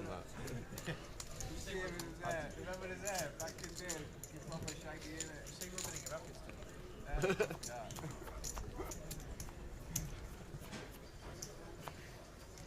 So as a list of the 51 hole, please wait the photographs chips against the start, table 44. So as a list of the 51 It's a good song. Aha, the short stack's got King Queen. Should be going in, 12 big blinds. No point messing around and raising and putting yourself in an awkward position, I believe. Sticking in 12 big blinds with King Queen, and if someone's got better good luck to them. I don't want to make it 225 and someone else makes it 750 and I'm thinking, ugh, if you see what I mean. So I'd rather be sticking it in and not putting myself in tough spots there. But nonetheless, no one's got anything to 3-bet him with.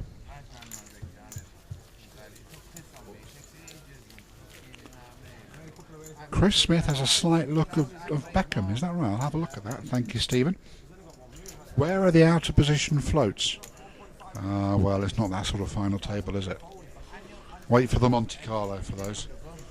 Flair Extravaganza. The last Monte Carlo final table had Rastafish going against Jake Cody.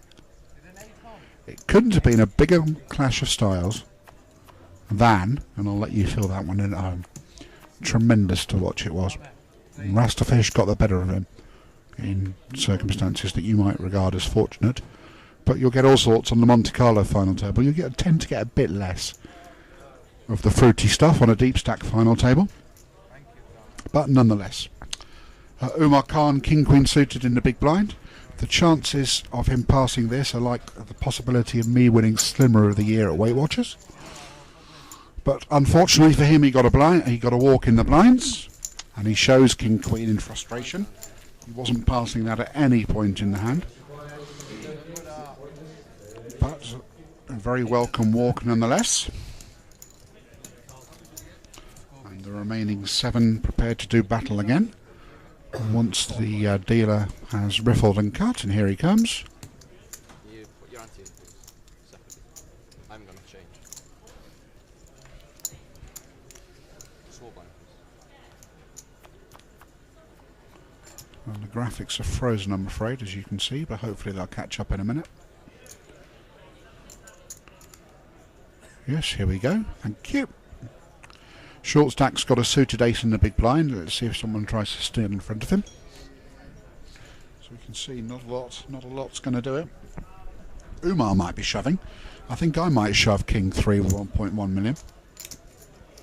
Again, I don't like calling there. I want to shove or fold with 1.1 million at 40.80, and I'm shoving a suited king into one opponent. And that's given Dave Drings the opportunity to shove his suited ace and pick up a big blind. Small blinds completed and the antes. So that was a bit unlike Umar, really, to limp in that spot. I thought when I saw it he was going to be shoving. I've seen him shove less. Small blind and ante, please.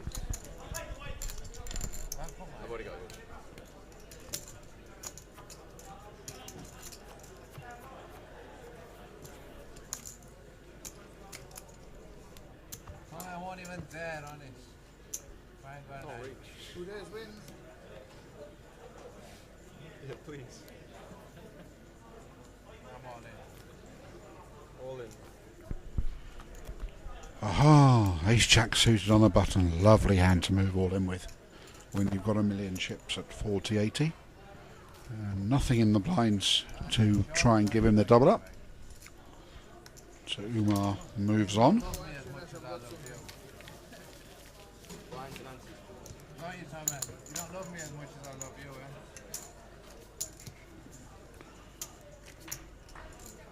Small one.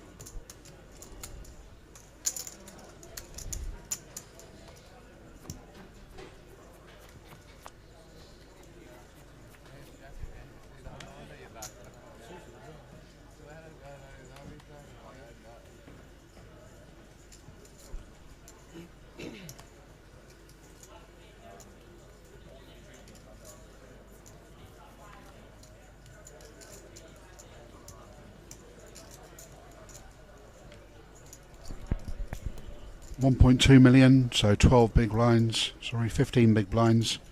Again, I don't like raising and be putting in a difficult spot.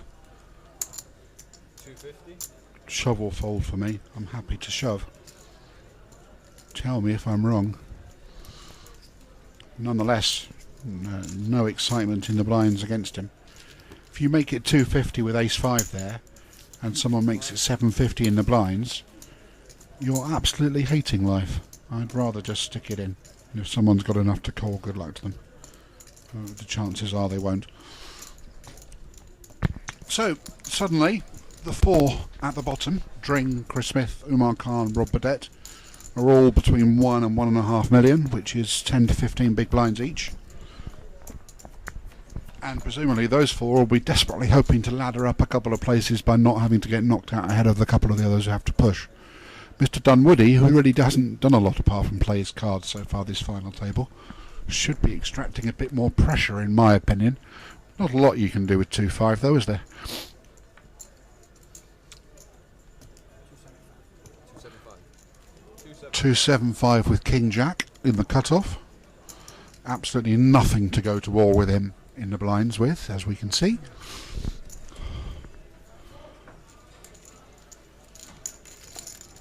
As a habitual short stack player myself, and if I may say so, rather good at it, I'm terrible with the stack, Keeps up with the I like seeing what players are doing with 12 to 15 big blind stacks, and I think I'm shoving a lot more than these guys would do, which is probably why I don't get to final tables with these types of things, isn't it?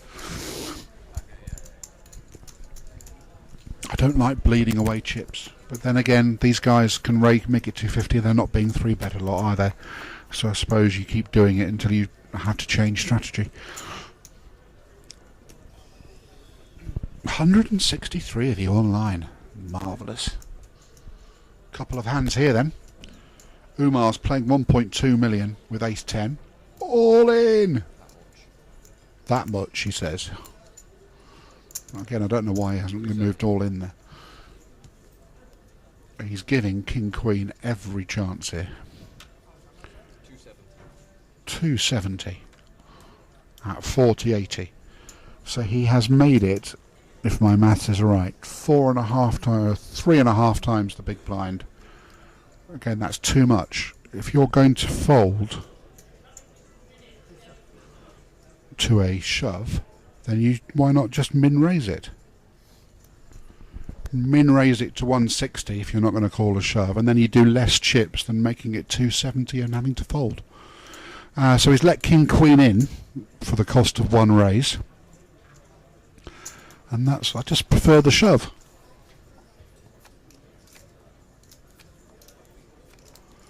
Seven-two Queen, and there we are. Umar, I think you made a mistake there with the ace-10. Haywood, how much better can life be? Every right to think you're ahead here.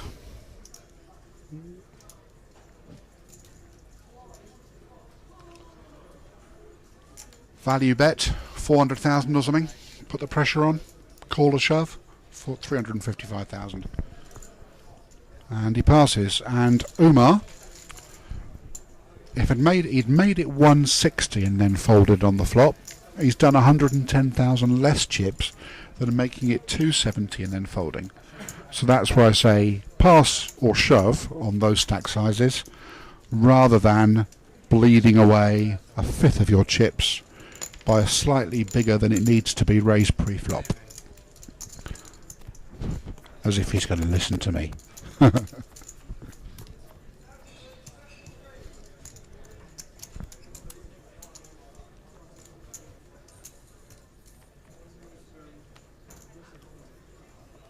Oh yes, now you're talking about what Warrington was famous for. Well, I was talking about that 20 minutes ago. Yes, I remember the Warrington bombings, unfortunately. Tim Parry and his family, if I remember correctly. Tragic stuff. Thank you, Michael. I remember that. And it was a wire factory. Aha. Okay. You still haven't told me much that Warrington is famous for apart from a wire factory and a rugby league team. Must be famous for something. Can't just be Lee Breers, can it? I think that's the Warrington player, isn't it? I'm nodding to myself. I'm going to be playing trivia with myself if this goes on for several hours. So, Burdett and Umar are the short stacks, both with under $1 million at 40.80. Thank you, mate.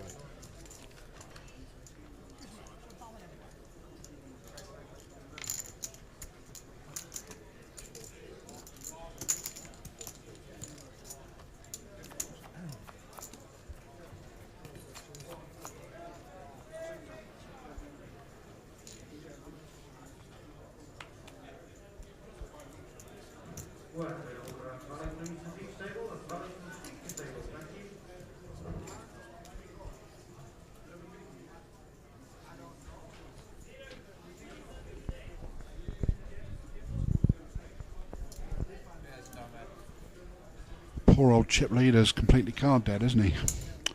So, where are we? David Beckham's made it 225 at 40.80 with ace deuce, which probably looks like a monster after an hour of not finding a lot. What a lovely hand, 10-9 of spades, but absolutely no chips. I think I'm tempted to shove it in with 10-9 and hope I'm live if I'm called, aren't you? Need a double up to win it, Umar, don't you? 10-9 of spades. Pretty hand. Don't call off. Oh no, call's worst. Shove or fold. Don't call. Here we go then. Misses completely. I don't like him dribbling away his chips here. Ace deuce has hit bottom pair, so he's got to c-bet it. Is Bex going to do that? The Clitheroe Bex. Umar's left it. Oh, check, check. Oh, what a card for him on the turn. Very nice indeed, sir. Umar, don't do it. Don't know about you. 10-9. I'm shoving or I'm folding. I'm not giving away chips when I'm short stacked by trying to see a flop in that spot. I think you're safe enough to bet, Mr. Smith. You've been checked to twice and you've got 3 2s. There he goes.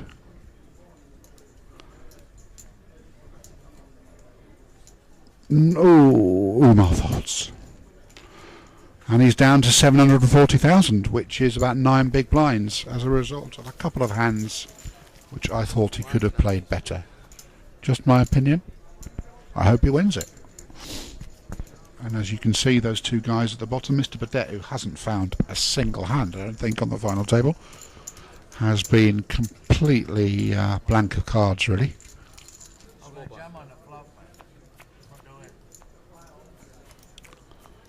We've just seen, or I've just seen, that you're watching Dan Brown go out.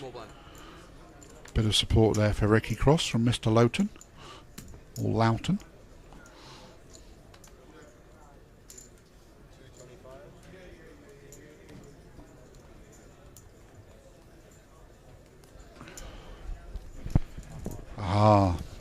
Suited connector under the gun for Thomas, and Umar with 740,000 and ace 10 does the natural thing, which is to stick it in.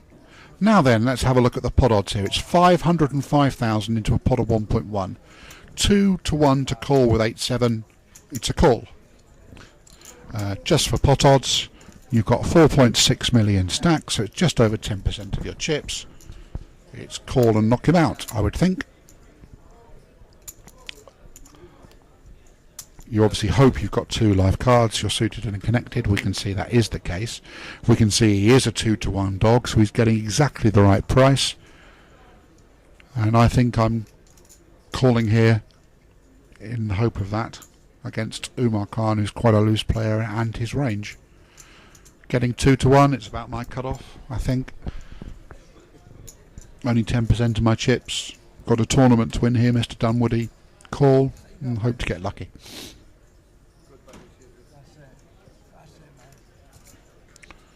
Umar wants the call, I think, now that he's been dwelling. When there were 9 left and he called with Queen 5, he gave it this sort of slightly rueful grin and then called in the end. 505 into a pot of 1.1 million. Call. Call quicker. Please.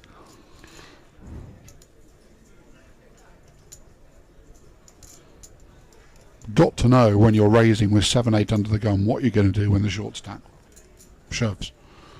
So quite what the dwell is about, I'm not particularly sure. Always raise with a plan. Perfectly acceptable to raise with any 2 when you know you're folding to a shove. But, you know, he's got himself a bit price stuck here, hasn't he? And there we go, he's done the thing that he has to do. Good luck to both of them, especially Umar, who is at risk here. He's a 63% shot here, but Mr. Dunwoody is suited, connected, and has got 2 live cards, and he's got exactly the right price. Good luck both. Let's see what the flop brings. Dunwoody's flopped it. And now Umar, he needs to hit his 8 or his 10 or his, and there it comes. So 7 or 8, and otherwise Umar doubles up. And there's the 8 on the river. Ooh! Ouch! What a switchback hand that was. Dunwoody went ahead on the flop, Umar went well ahead on the turn, and 2 pair for Mr. Dunwoody on the river, knocks out Umar Khan in 7th place. He wins 4,200 quid. Very, very well played, always a pleasure to watch him. He is box office as a poker player, bit unconventional, but great fun to commentate on and great fun to report on. We're down to 6. Everyone's guaranteed 5,400. 4 of the 6 are still in the Monte Carlo last longer, and Mr. Dunwoody is going to be at about 6 million of the 8, 9, 10, 11, 12, 13, 14 million in play. How about that for a bit of mental arithmetic? Here we go then. 5.6 million for Mr. Dunwoody, with that rivered 2 pair, which made me wince. 230 for Ace Queen from David Beckham. Mr. Dring is playing 1.4 million and is in the small blind with King Jack.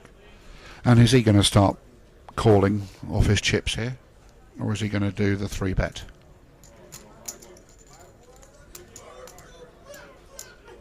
Okay, don't like the call out of position. Don't mind the shove, and I don't mind the pass. We've got to play percentages at this point. I can defend the shove, I can defend the pass, but I don't like calling out of position. The likelihood is you're missing a flop here and doing 190,000 chips. Thomas has just won a hand and wants to play the next one. If you could see the cards, 2 live ones, 150 into a pot of 600, he'd probably be calling. Hey, good instincts. So, 3-way pot, 750 in the middle, and this has been caused by Mr. Dring calling out of position, and Thomas has flopped it. Bazinga! There we are, you see.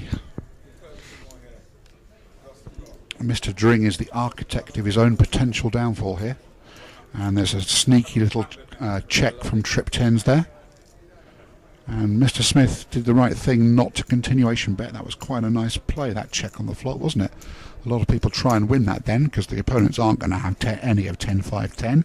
Mr. Dring in the small blind, it's checked round, is going to try and win this pot. He's going to have a rude awakening. I think if I'm Mr. Dunwoody, I'm just sighing and looking slightly unhappy, and then I'm calling. Not many risks on that flop and turn, are there? Mr. Smith can give his David Beckham because he's worth it sort of grin. And now Mr. Dring doesn't want to hit a jack or a king and probably needs to bet again to win it. Can't give up, can you? How many have you got left? 970,000. Oh, you do give up. I could forgive you for shoving there. Mr. Dunwoody is going to value bet, probably 600 into 1.3, something like that. 400, is it? And of course Mr. Dring, who's had an attempt to win it on the turn, takes it down. So 10-7. But Mr. Dring caused that by pricing Mr. Dunwoody in pre-flop. Don't mind him folding, don't mind him shoving. Don't really want to see a flop out of position with King Jack when they're playing quite shallow on the last 6 of a final table.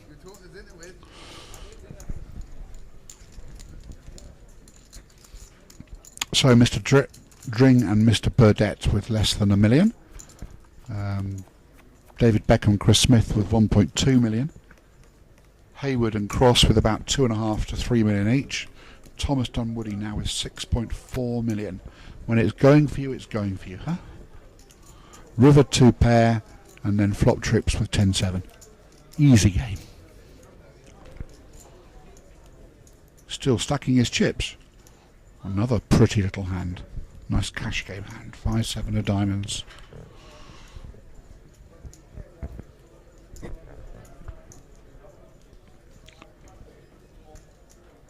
Going to try and see a flop, is he?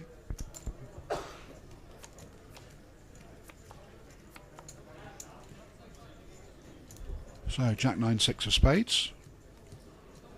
Funny little gut shot for Thomas, and a bad flush draw for Mr. Hayward. Check, check. That doesn't change anything.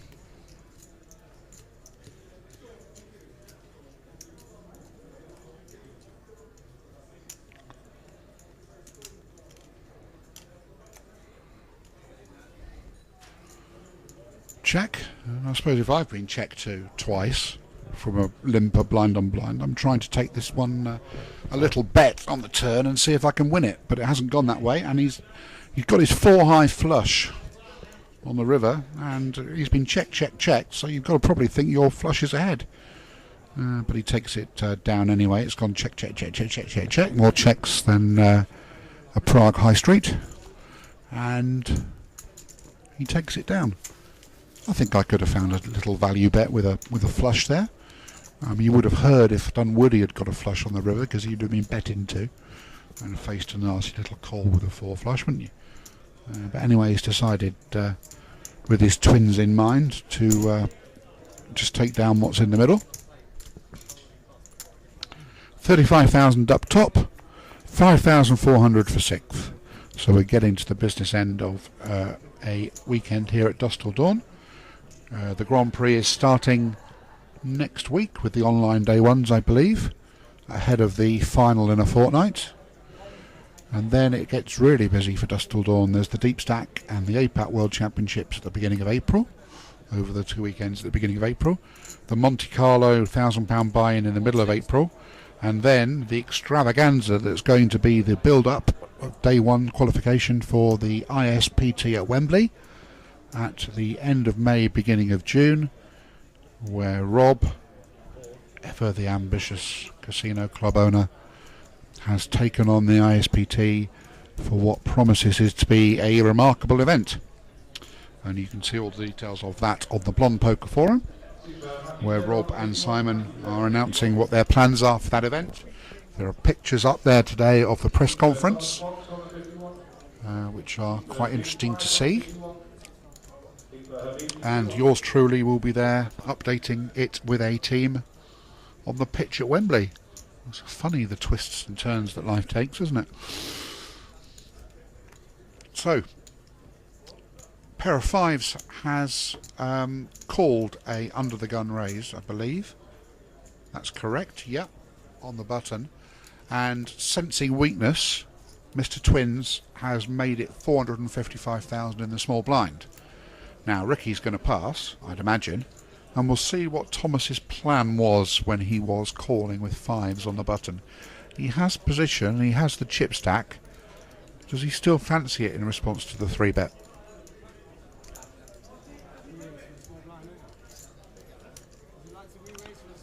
Ricky's asking him, I believe, wondering if he's at it, basically. You know, are you squeezing out of the small blind? Well, Ricky, you've tried it. I think you've min raised under the gun with Jack 10. Again, you've got a couple of people here under $1 million. Absolutely no need to get funky in this spot. You're looking for a top 3 finish if you don't do anything stupid, and he does the sensible thing. Now then, Thomas, 295 into a pot of 915, 3 to 1. With possibly getting the whole stack of Rob Hayward if you flop a set. I think I'm calling. What do you think at home? I think I'm calling there. Implied odds of trying to get the whole lot. Now obviously if it's King 5x he might well do, but we'll see what happens. No good for either of them. Not the best pair of flop for a pair of 5s. Hayward has told the story with the 3-bet pre-flop and is going to follow through on the flop, which I would think would take that one down, albeit Dunwoody could be rightly suspicious that, I mean, what part of a 3-bet pre-flop is hitting Queen 2, 8, King Queen, Ace Queen of course, but not really a wide range of hands that's going to be hitting Queen 2, Deuce 8. Nonetheless, he takes that one down, and that is a nice pot to Hayward, who is clearly second in chips, and we have this demarcation here between the top 3 chip leaders and the bottom 3. 30 big blinds and up in the top 3 and 12 big blinds and down in the bottom 3. These 3 lowest stacks, Burdett, Dring and Smith, need to get busy pretty quickly. I'm one. Not like I'm in a position to negotiate. You can't do. Yeah, I was just. I think you could. What's that? Basically, we changed the rules about a year ago now. Any price below 50,000 is basically we got to hit a few where. Okay, welcome back. 6 left. Everyone guaranteed 5,400. Thomas Dunwoody, the chip leader, with just under 6 million. Blinds are now going 5,100, and 3 of the players have got 1.1 million or less. So this is the crucial level for these 3 guys: Chris Smith, Robert Burdett, and David Dring. The other 2 players, Rob Hayward and Ricky Cross, have both got 2.5 and 3.5 million respectively, and are therefore more comfortably placed. 4 of these 6 are in the Monte Carlo last longer. The only 2 that are not are Thomas Dunwoody and Ricky Cross. Here we go then. Burdett in the glasses, under the gun with a stack of 835 at 5,100. And no hand.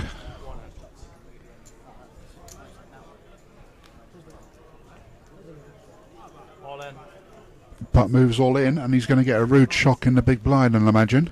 He's decided that a king is enough for his 8 big blinds before he goes through the blinds, and you can sort of understand that. And he's going to get called by the looks of it in the big blind, and he's going to need a spike, a king, or some funky lower end straight. Wow! 8's folded. 8's, he can't, but I'm stunned. 8 is... It's showing that he's folded. But no, he hasn't folded. Oh, good. You're playing 2.5 million. It's a third of your stack to call against an 8 big blind under the gun shove. If you think about it, it's a clear call, isn't it? He folded 6s in a similar spot earlier. Sorry about the graphic, it says fold and win, look. Completely confused me.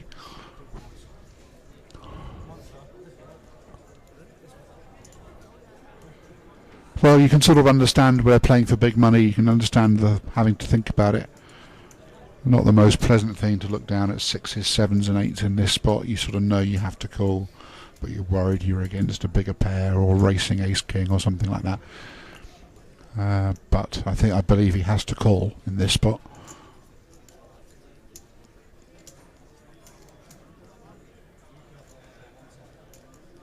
Do we not think in the chat box?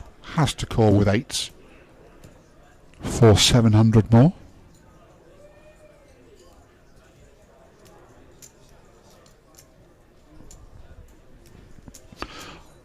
The problem is, no way on earth you can expect Burdett to be as wide as King 4, clearly, but he has to call, and that's the right thing.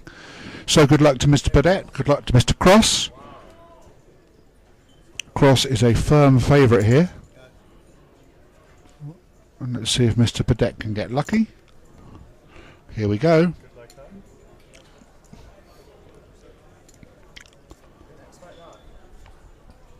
And the flop. There's the king, and he goes ahead. Ricky Cross needs to hit an 8 or running spades here, or else Burdett is getting that double up. It's only an 8 on the river, or else Burdett doubles. And the double comes through, so that's worked out for him.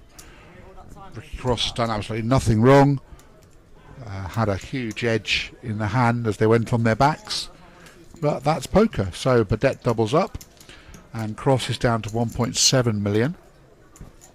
Back towards the short stacks in the pack. And leading Hayward and Dunwoody well clear at the top.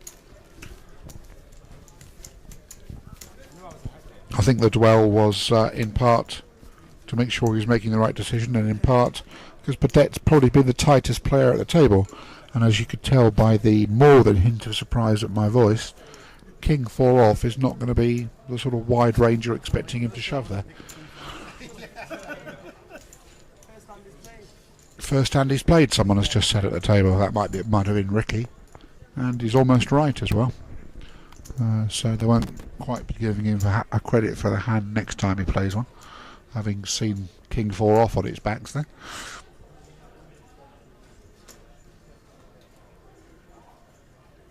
And how's your luck? You've picked up aces next hand and the cut-off's got a pair of 8s. What a game this is. What a game. Burdett was dead and buried and had hardly played a hand for the 2 hours of the final table. And suddenly things change round just like that. Here comes the perfectly understandable raise from a pair of 8s in the cut-off. And Smith's, well, we'll see. Well, his timing's certainly bad because there's aces in the big blind. And we'll see what Smith's has shoved with. Rob Hayward has got lucky here because he is able to fold his 8s, and we'll see what aces have to hold up against here from Chris Smith.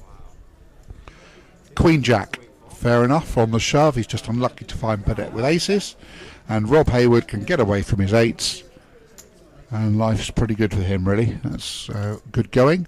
So can Queen Jack get lucky? Not so far. Key card coming then needs to be a queen or a jack. And then it needs to be something similar on the turn. No luck. And so we are going to lose Chris Smith in 6th place from Clitheroe in Lancashire. He wins 5,400. Mr. Dring, Mr. Cross and Mr. Burdett ladder up to at least 7,250 for 5th place. And Mr. Burdett, who 2 minutes ago had 900,000 at 5,100, has 3.1 million. Doesn't it change quickly? 9 big blinds of the short stack David Dring, and we're down to 5. 7,250 next. Aces in the big blind to a raise and a shove. He was in dreamland at that point, wasn't he?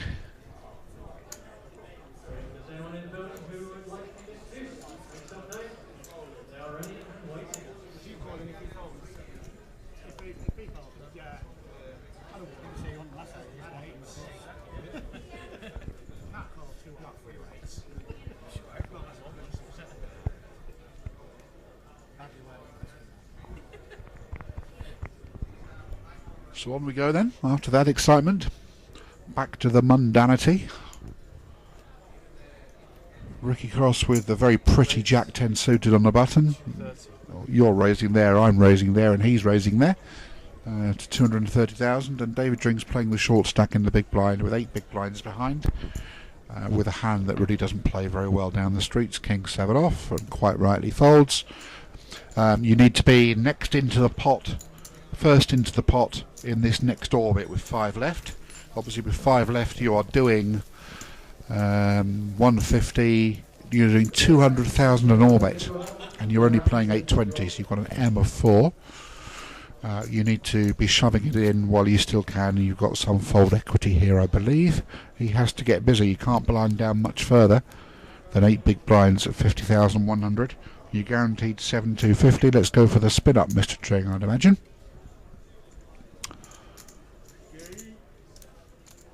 Mr. Dunwoody's been looked in control throughout. Ran well just before the break. Mr. Hayward's played a good solid game. Pretty impressive stuff. Ricky Cross up and down a bit more, but certainly a lot of talent there. And Mr. Burdett has played his cards most recently. And Mr. Dring now needs that bit of luck. I'm shoving 6-8 suited with 8 big blinds if it's folded to me. Absolutely, and I'm expecting to get called by the big stack with King 9. And there we are, that's played out exactly as you'd expect. Mr. Dring's got 2 lives, connected and suited against King 9. He needs to hit, or else he's out in 5th place. Good luck to them both. Here we go. And that is now looking fairly bleak for Mr. Dring. He needs some funky straight. No, he don't. I think he's out. If I read that correctly, he is indeed. And that's 2 pair on the river for Thomas Dunwoody. And we lose Dave Dring in 5th place, winning 7,250. Well played. The money now rises to 9,500 quid for 4th. So we're getting into serious money here for these final 4. Thomas Dunwoody's up to 6.7 million. Rob Hayward 3.3, Robert Burdett 3 million exactly, and Ricky Cross 1.86 million. Well done to all 4 of them. Things are moving on a pace here. Don't think Mr. Dring did anything wrong there. With 6-8 and 8 big blinds, shove 2, he's unlucky. Obviously Thomas Dunwoody's calling with a pretty wide range there with his stack. King 9 of spades, clearly more than enough to try and knock out the short stack. And on we go.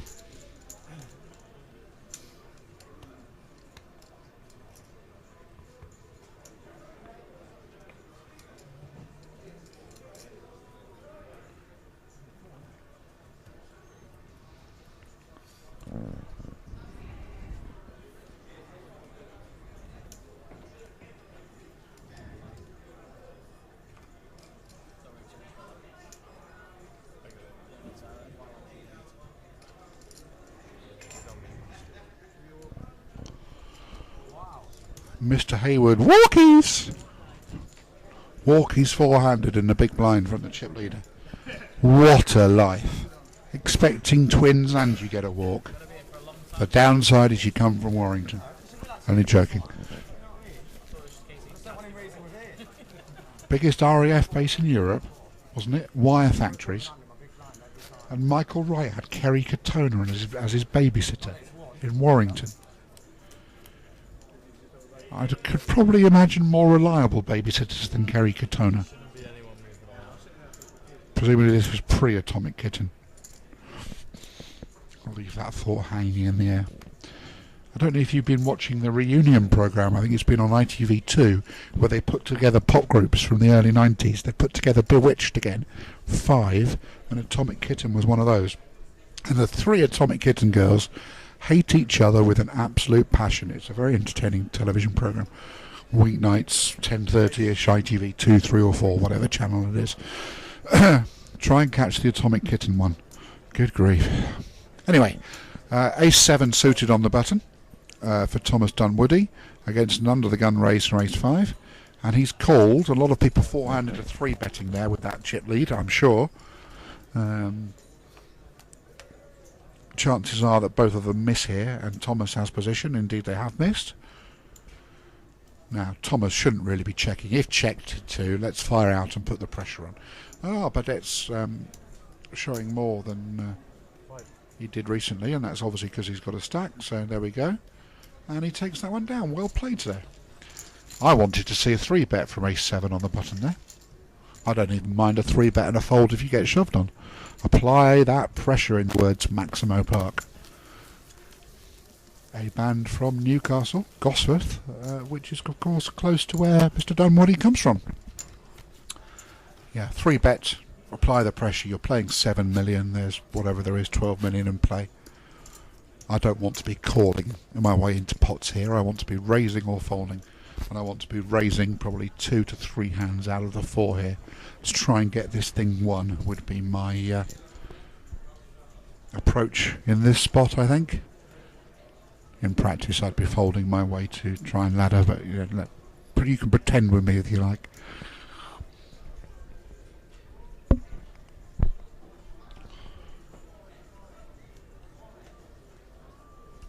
How's your luck again? Aces. Under the gun. Min raise. Come on, try and get someone in with you here. 250, 2.5 times the big blind. King 10, don't need to get involved. Oh, it's cold. Is that his first mistake of the final table? Fortunately for the blind, there's nothing, and Badette's making another horrible call. Nothing against you, Robert, but 2-4 was bad, and King 4 is awful as well. What are you trying to hit with King 4 there? Well, you're not trying to hit Queen 3-2. You've rarely seen a better flop for aces against 2 opponents, have you? You're hoping someone's got a queen. King Queen anywhere, anyone? And he takes that down with a minimum of fuss. That's another 1.3 million into his coffers. What was the King 4 defence about in the big blind, eh?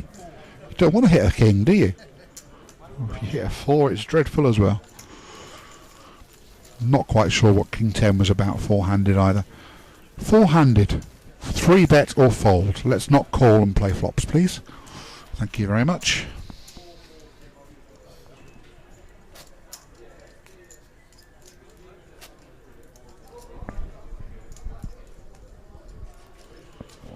Thomas Dunwoody looks to have this in control, doesn't he? Very, very measured and in impressive display, helped by some cards at the right time, but clearly the most experienced player at this final table, and he has not put a foot wrong, I don't think.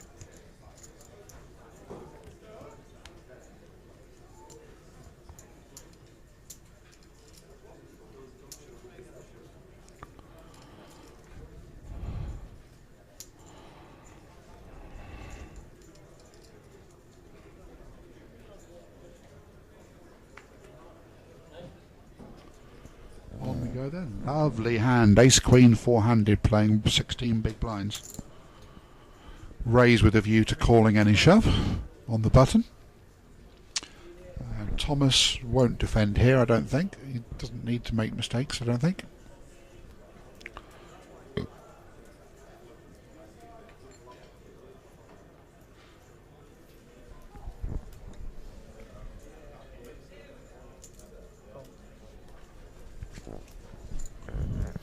Oh well, he does call again. What are you trying to achieve there? Queen 4. Chances of you flopping a flush draw are pretty remote. You don't want to flop a queen. Well, we can see he doesn't want to, but what is the point of defending there, really? Well, this might be the point, I suppose. He's thinking, well, you've got none of 8-2-9, Sonny Jim. I'm going to see if you can shove on me with nothing. So that was his plan in defending with Queen 4, which at the start of the hand I couldn't see. 450 is a nice bet, isn't it? A third of the pot, representing Ace 9 or Ace 8, maybe even 10 Jack. Now Ricky in this spot earlier with a pair of 5s or similar was playing down the streets. He's not quite deep enough to do that. He's got a pot size. He's got a pot size in his stack, but he's missed and he has to fold. So Dunwoody, I take it back. Well played, sir. Or has he folded? Can't quite see. You can see it's just a little bit below. He has folded indeed. So Thomas, 7.3 million. Again, perhaps that might have been an example where Cross playing 17 big blinds can shove ace queen, but I can understand there with 17 big blinds the raise and call and any shove. I don't think I'm raise folding of 17 big blinds. Didn't understand what Mr. Dunwoody was doing until it came a raggy flop, and then it became clear.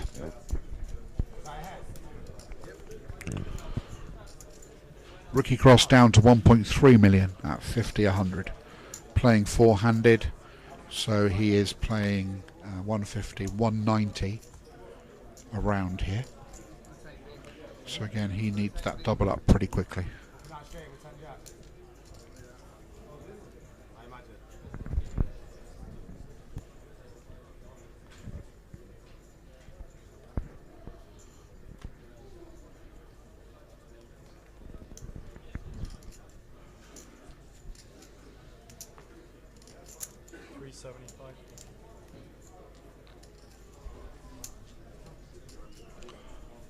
So 375 from an ace on the button, fair enough.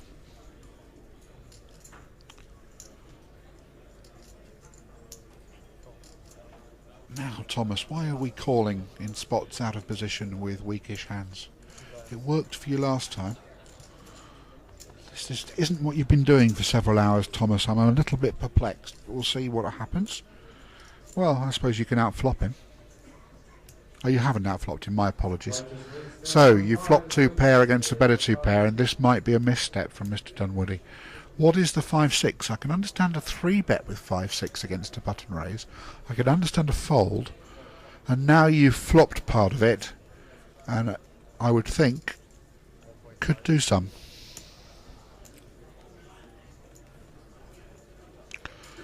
Now, you're only playing 2.9. If he's got a 7, good luck to him, stick it in. You can make the same bet with 8-9. You've raised with ace-6. Short of getting a 6-6-7 flop, what do you want to see? It goes in, I would have thought, doesn't it? And Mr. Dunwoody doubles you up. And all because you called out a position with 5-6 off. Too much calling going on short-handed here. Calling of raises, that is. Good stuff, Mr. Burdett. 1.4 into 5.3. Not loving life, but he's going to have to call. And he's the architect of his own misfortune here, Mr. Dunwoody. His first step, probably first misstep, unarguably, of the final table. Called out of position with a crappy hand and flop half of it, and have to pay the guy off.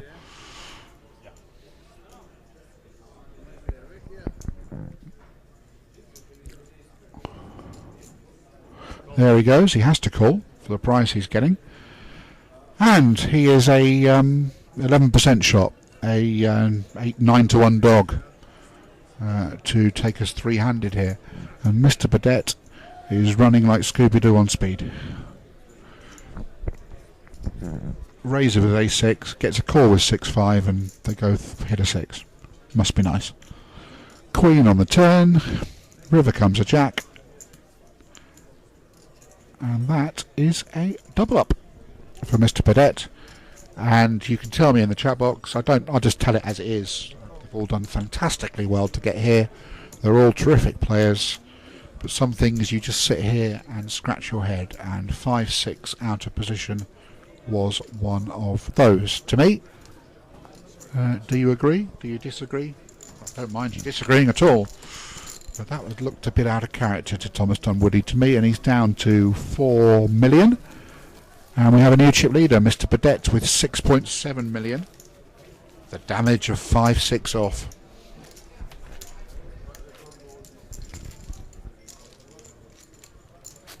I reckon as I drive home down the motorway later, I've got about an hour and a half on what should be an empty motorway, I'll probably be commentating to myself.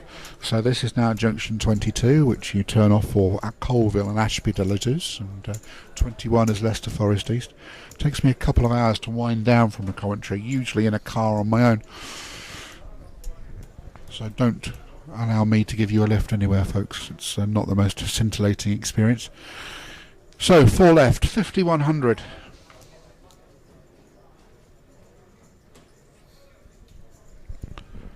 And Burdett is running like the sun, isn't he, all of a sudden? Pair of 9s under the gun, four-handed. How are you liking your life, sir? Very nice.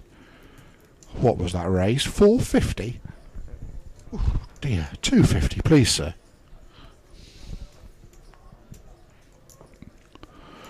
No one comes along, and Ricky Cross is under pressure here. He's gone through the blinds with no action, and he's down to 1.2 million.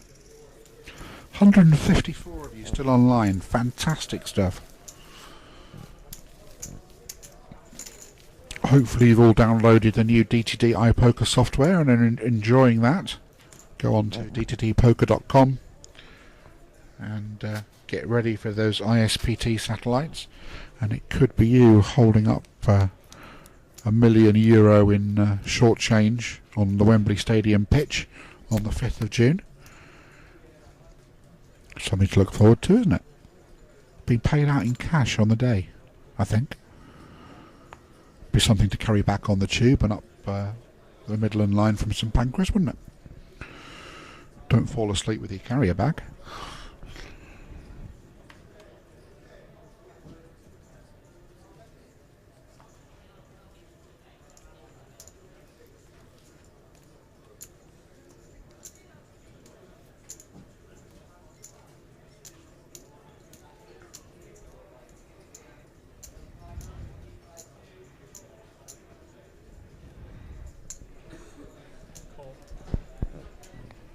Call from 12 big blinds with 2-6. Excuse me while I scratch my head again. Fold. Just fold 2-6. Oh, I'm chuntering to myself now, aren't I? They've both missed. We've only got one chance of winning the pot, haven't you? And that's to bet it. And indeed, he takes it down. Don't like the call though. You're allowed to fold 6-2 when you've got 12 big blinds.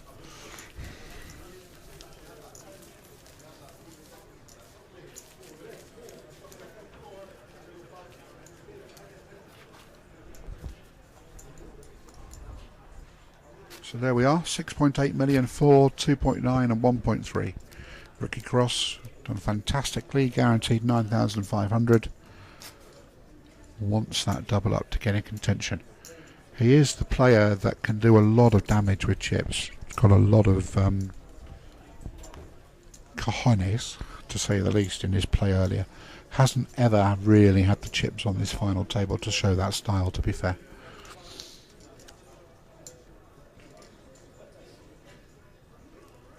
He'll be shoving the button here. Shove. Shove. It's an ace on the button. You've got 13 big blinds, four-handed. Shove. Shove. Don't 250 and put yourself in an awkward position. Shove. He's made it 250. Badette's called with an ace, which is fantastic news for Cross as it turns out, and this will price Dunwoody in. Cross doesn't get into these problems if he just makes it the shove pre-flop. If someone's got better than ace-6, good luck to them. Put the pressure on. Now you've put yourself in an awkward spot. 7-5-8, well that's a pretty good flop for ace-6. Not a bad flop for 7-9. They need each other's cards. And ace-3 can wonder why he's called out of position with ace-3 and fold gracefully. And there we are. Decision now on Mr. Dunwoody. Let's see if we can work out what price he's getting for the outs he has. So, it's 1.1 million to call from a 4 million stack into a pot of 1.9, so it's about 7-4. And he has...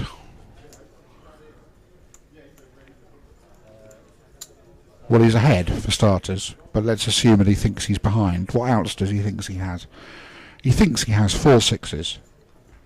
He thinks he probably has a couple of 7s to hit, so that's 6 outs. He wonders if 9s are good for him as well. Well, we know that they're not. So he's thinking he's got possibly a couple of 7s, 4 6s, that's 6 outs. He's possibly got 3 9s, that's 9 outs. So he thinks he's got 9 outs twice. Okay, we know he hasn't, but bear with me for a minute. So 9 outs twice, getting 7-4 is what he thinks. Okay? Now, he's called and he's ahead. We'll switch it round and look at Cross's outs. Cross has got 3 aces to hit. He's got 4 4s and he's got 3 9s. So he has 1, 2, 3, 4, 5, 6, 7, 8, 9 outs twice. He's the other way around. So he is a 2-to-1 dog. That's no good, obviously. And he needs those 9 outs in the river, and no good. And we lose Ricky Cross in 4th place, winning 9,500. That was a pretty interesting hand. I was thinking on my feet, thinking who's got outs to what's there, and they both ended up with 9 outs twice. Dunwoody made the last call thinking he was behind with the second pair and a gut shot. I think that's what he thought. And Ricky Cross missed his outs, any ace, any 9, any 4, and we're 3-handed. And Dunwoody and Burnett are now in great shape. Atomic Kitten's come up yesterday. Okay, I was talking Atomic Kitten. Hello, Rachel. Kerry Katona was 15-year-old. Oh, that makes sense, Michael. But still, catch that program on ITV2. They hate each other. Oh, dear. Kerry Katona, of course, not the most stable these days, for various reasons which I won't go into, in part because the stream is recorded. So we're 3-handed. Everyone's guaranteed 12,500. Fantastic stuff from these two.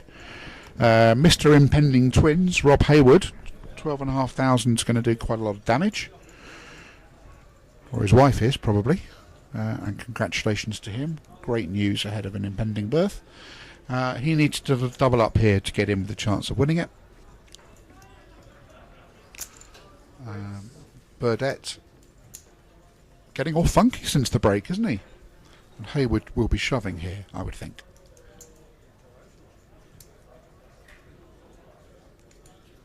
I think I'd be shoving over 350 with Ace-Jack. If he's got better than Ace-Jack 3-handed, good luck to you, sir. I might make it 1 million with a view to calling a shove as well. I'm not folding Ace-Jack 3-handed. So, minimum 3-bet and probable shove in my spot here. Helps that I know he's got Queen 7, of course, but let's try and ignore that. 875. There we go, 875. Good lad. Mr. Burnett will sigh and fold. Good try, sir.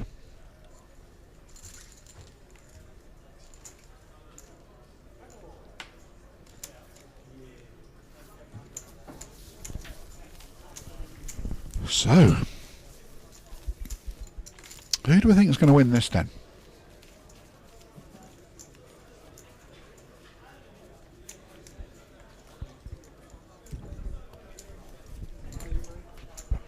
I don't know, is the honest answer. You can tell me in the chat box. 150 of you still online. Fantastic stuff. A lot of Warrington people in here. A few Geordies. And Ricky Cross had his supporters as well. So great stuff. 180,000 in the middle. Mr. Dunwoody has recovered from his faux pas with the 5-6.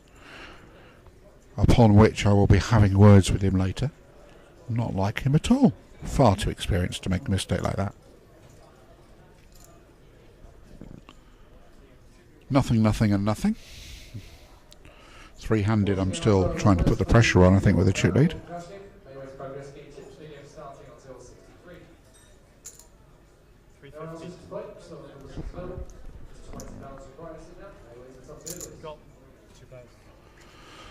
So, raise and call with nothing against nothing. Hayward and Burdett. And they've both missed. They have. Burdett's got a ropey odd gut shot. Hayward's raised pre and he might as well represent this. Fair enough.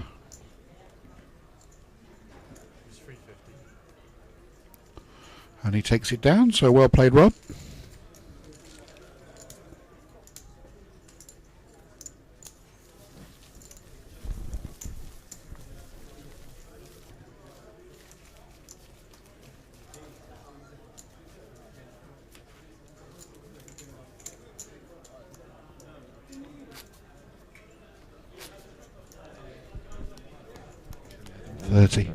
My estimate was 130. I think I'm a bit ahead of schedule, actually, which is absolutely fantastic. 5 wall-mounted screens in front of me. What an office setup this would be. Oh dear. So Hayward's on the button.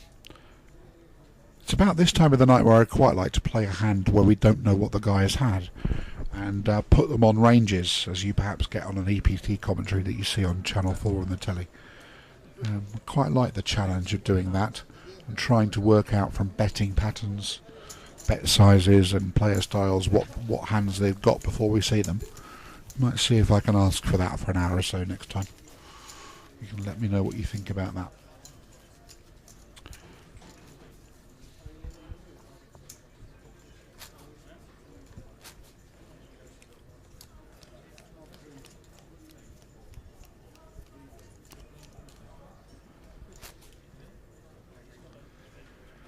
That's one of the massage girls in the background. It's been a tough weekend for me. She's been positioned right next to me. That's my laptop over there. Rochelle, very, very pleasant lady. Declined to offer me a free massage. I wonder why. One can but try. So, Jack 9 on the button. Reasonable enough, raising hand three-handed, I think. Now, Jack 8 was a call in similar spots a few minutes ago, wasn't it? This sort of hand. 375k at 5100. Big old button raised three-handed, isn't it?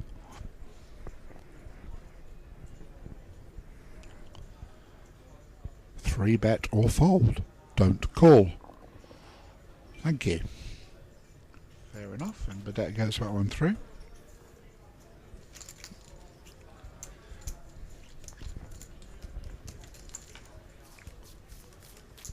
Anyone's game, isn't it? Absolutely anyone's. Not really seeing the aggression three-handed that you might expect. It's anyone's to win by, I think, putting the maximum aggression on here.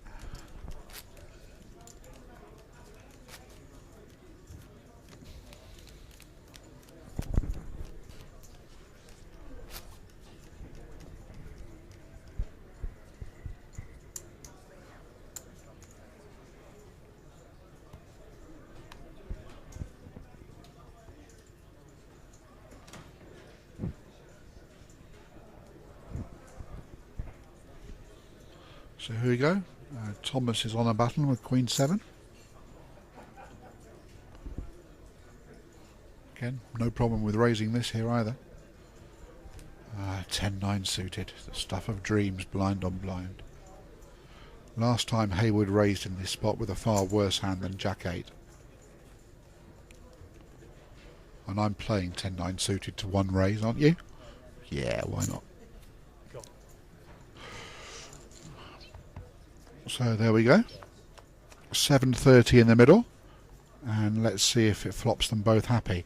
And I think the answer to that is yes, and it could well be going on all in here. He's going to bet second pair, and Burdett could well shove the up and down here. I think if you're playing 10-9 and you flop Queen Jack and you've got the chip advantage, you'd stick it up him. Yep.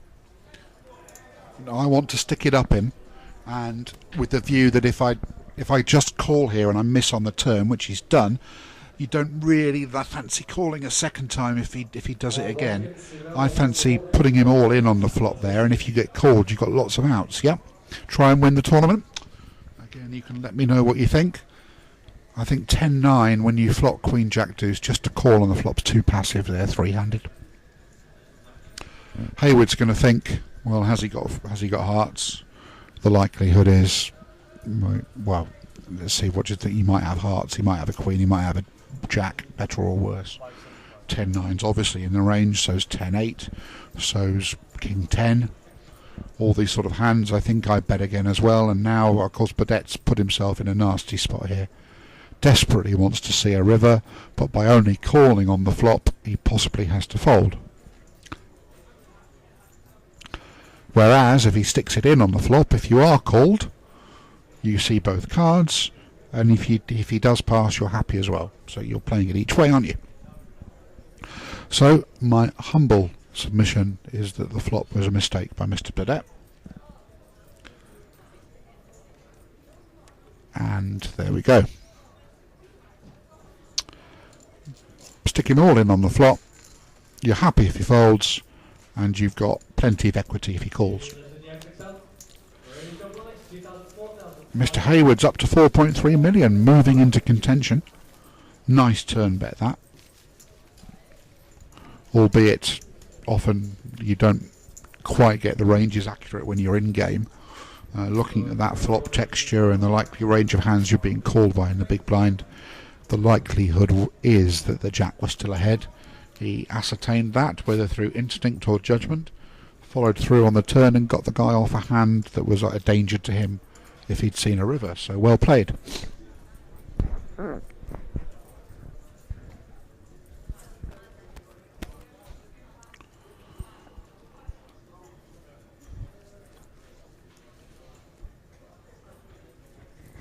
No hands in the blinds.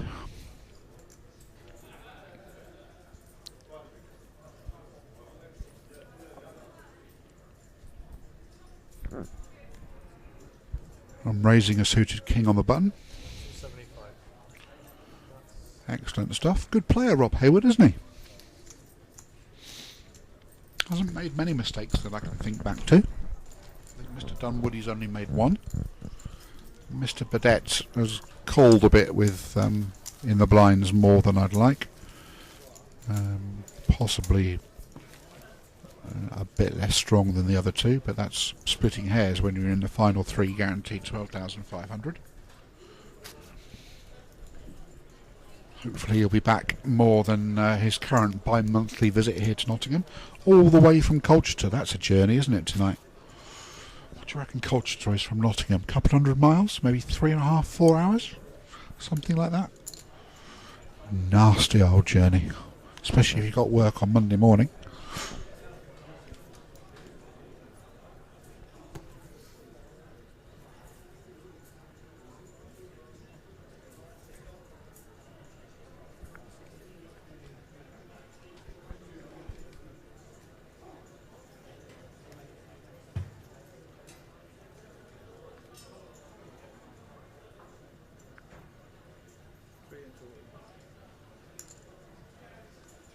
total. 300 from a suited king in the small blind, and that is of course fair enough. So 5.6 for Dunwoody, 5.1 for Burdett, and Hayward is on 4.38. Still the small matter of 67,500 to be won by these three. So these are important decisions at this stage. Getting on for midnight on a Sunday night, having played 30 odd levels over 2 playing days. Of course, Mr. Hayward was an online player, so this is his first day at the club. Able to play at home in Warrington and not have the expenses of a weekend in Nottingham, so that's one of the reasons behind online 1A, and get people from further afield playing, and I think that works brilliantly.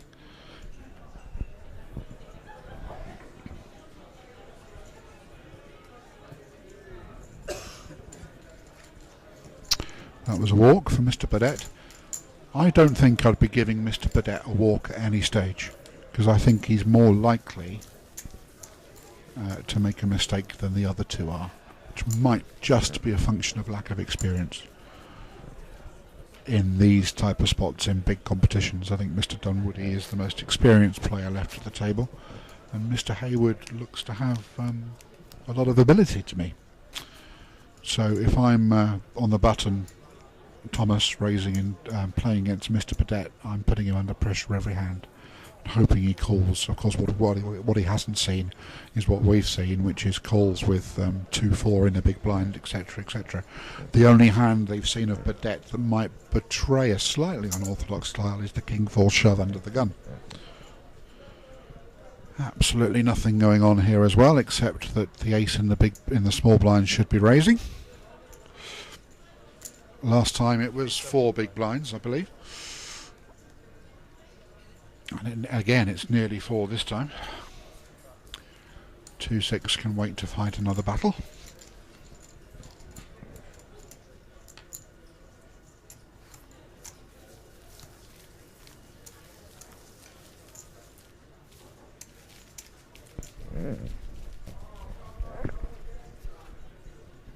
There we are.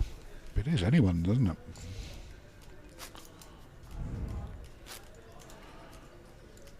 haven't been two hands against each other, three-handed so far.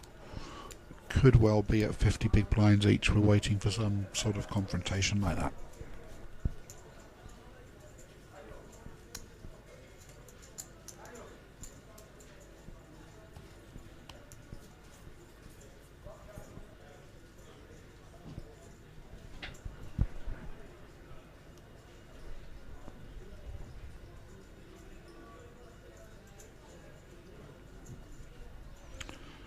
Well, this could be fun. Babette's making it 375 in this spot on the evidence of the last 10 minutes. Race 375. Aha. Dunwoody. Now, come on, fold.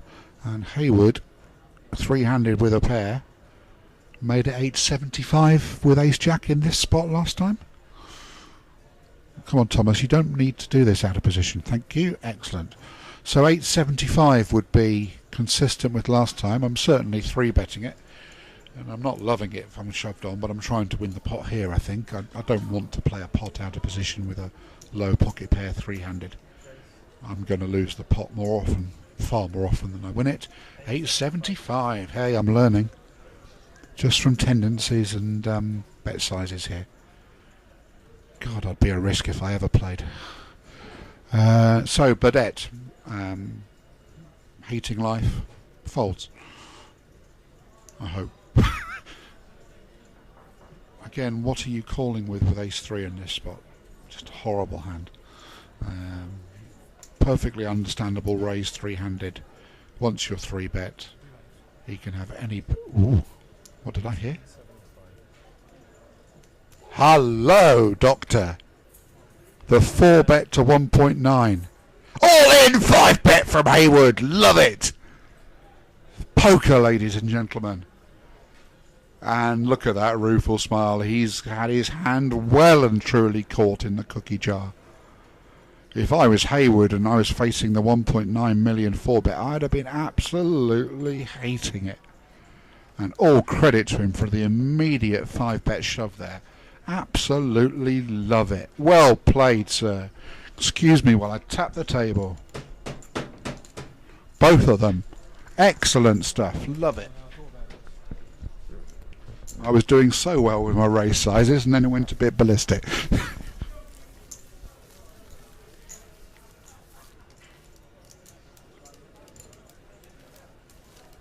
Well, we have a new chip leader. Mr. Twins, Mr. Warrington. 6.2 million chip leader. Well played. You can't play a pair of fours much better than that, can you?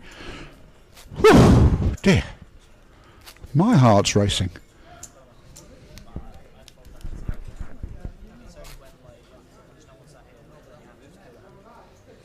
So I don't even need to do this. Wasting loads of time. So I'm afraid the effects microphone isn't quite turned up enough that you can hear what they're chatting to each other about. Sure as X is eggs that Rob isn't telling him he had a pair of fours there.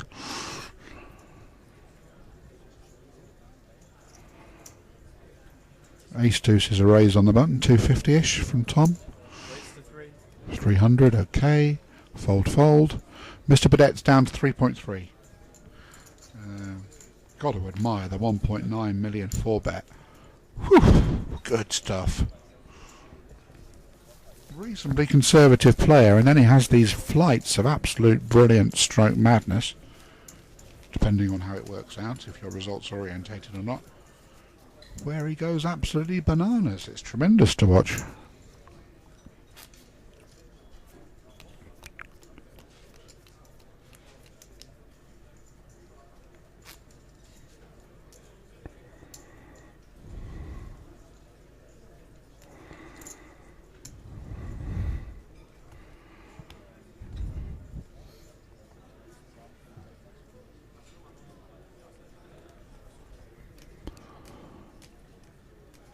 Here we go. Ace, king and sevens. Well.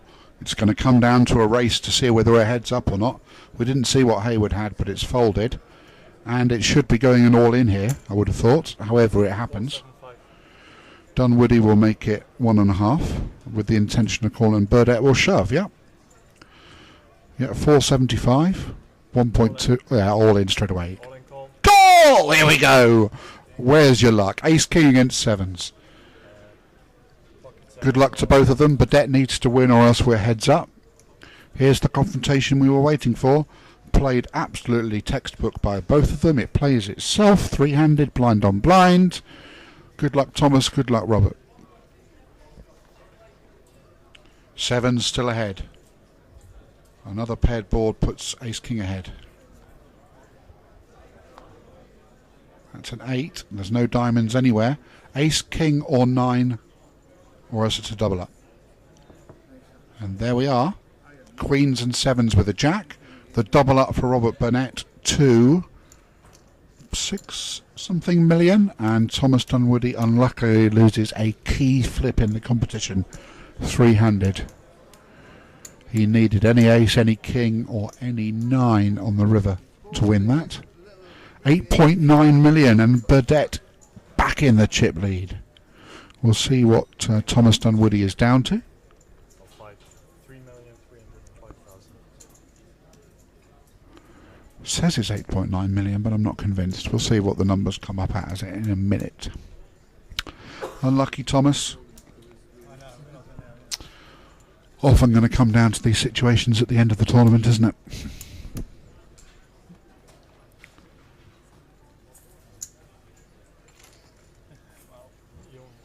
Hello, Stephanie Cox in the chat box. I have been saying Burdett, I think. My apologies if I haven't been. Robert Burdett, not Burnett.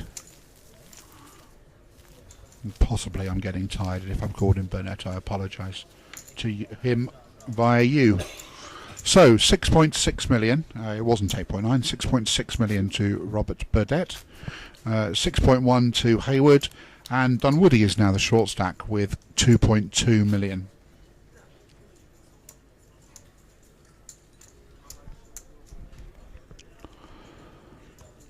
Players from Newcastle, Warrington and Colchester playing for 67,500, 300, three-handed.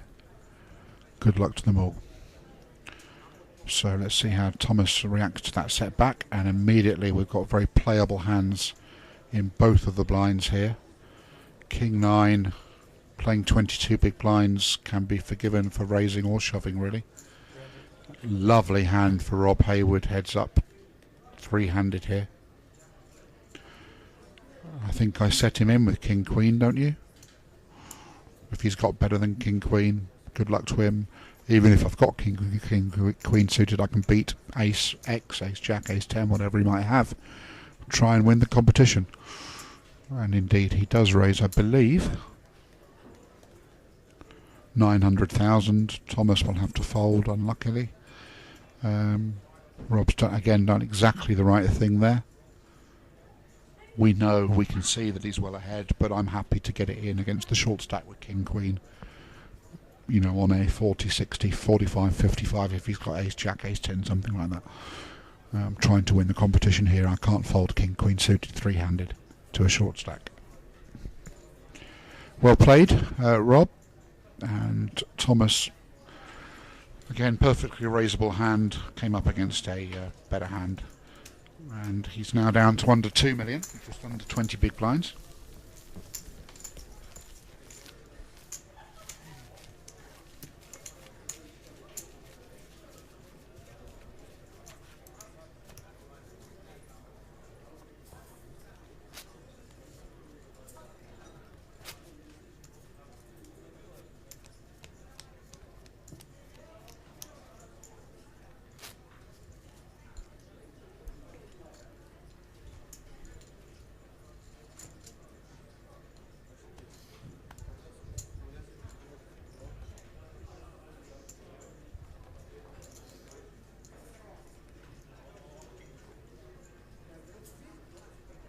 Okay, on the bottom with the short stack.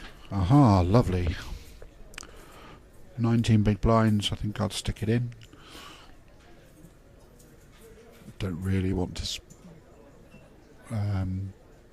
raise 3 times and then be called and then miss the flop, so stick it in. If you get called, good luck to them. I think, with ace queen. Can look a bit tilty as he's just lost a couple of pots as well. It's probably more likely to get called wider in that spot. I think I can justify a shove there, really. But he's made it 350. As it happens, neither blind have got anything to go up against it with. So the path back towards chip equality begins for Thomas Dunwoody. Well, it said fold. I do beg your pardon. The software's playing up for me here. Burdett called with 7-8 and has flopped to 7 against Dunwoody's 2 overs. So my apologies for that. This is the reason why I don't want to make a standard raise with ace queen and then miss. Albeit you can't really be expected to be called by 8-7 off 3-handed that often by Robert Burdett, but you have been. Burdett's done the right thing. He's led out almost a pot-sized bet with the top pair. Now, Dunwoody's left with 1.6 million as I recover from the software foibles in here. Left with 16 big blinds. He can shove and see if the guy will fold. The likelihood is he won't. So he doesn't have a lot of fold equity. Shove and try and hit backdoor clubs or an ace or a queen, you probably have to fold, don't you? And indeed he does, and that's why I like the shove, which is a bit hindsighty of me, I know, but perhaps you can forgive me that at this stage. Once you're called there and you miss the flop and you've been led into, there's not really anywhere to go, is there? And he's talking to Burdett now. Probably telling him what a good hand he has and how lucky he'd got, but you know. Hello, Colin. Rob's wife is a better player. Is that Rob Hayward or Rob Burdett? Colin Flat. I don't know which Robert you're referring to. There are 2 Roberts, I believe.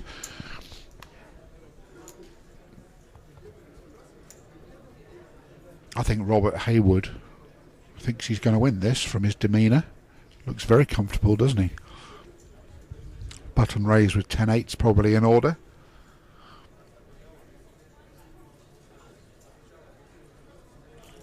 I think. Most of the time they're not going to have a hand, and if they do, fair enough. Just keep doing it. There we go. 275. And Thomas needs to keep his 1.5 million for shoving first in with fold equity here. He doesn't want to be calling off 175 and missing. Exactly right, Thomas. Well done. So you've got 1.5 million left, 3-handed. You know that you have to get really busy and get that double up because you're going through the blinds every 2 of the 3 hands. You need to preserve your chips there for the fold equity, that when you shove with a wide range you can still get some folds from marginal hands. If you run into a monster, fair enough, good game. You need to keep shoving that 1.5 million and you can't afford to dribble the chips away with calls out of position.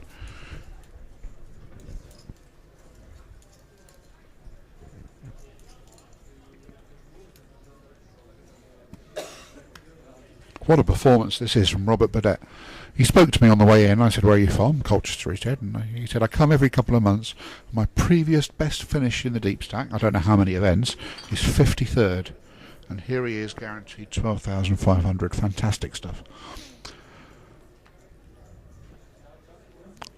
And with 15 big blinds, Queen 8 is good enough for me to shove, and just there we are.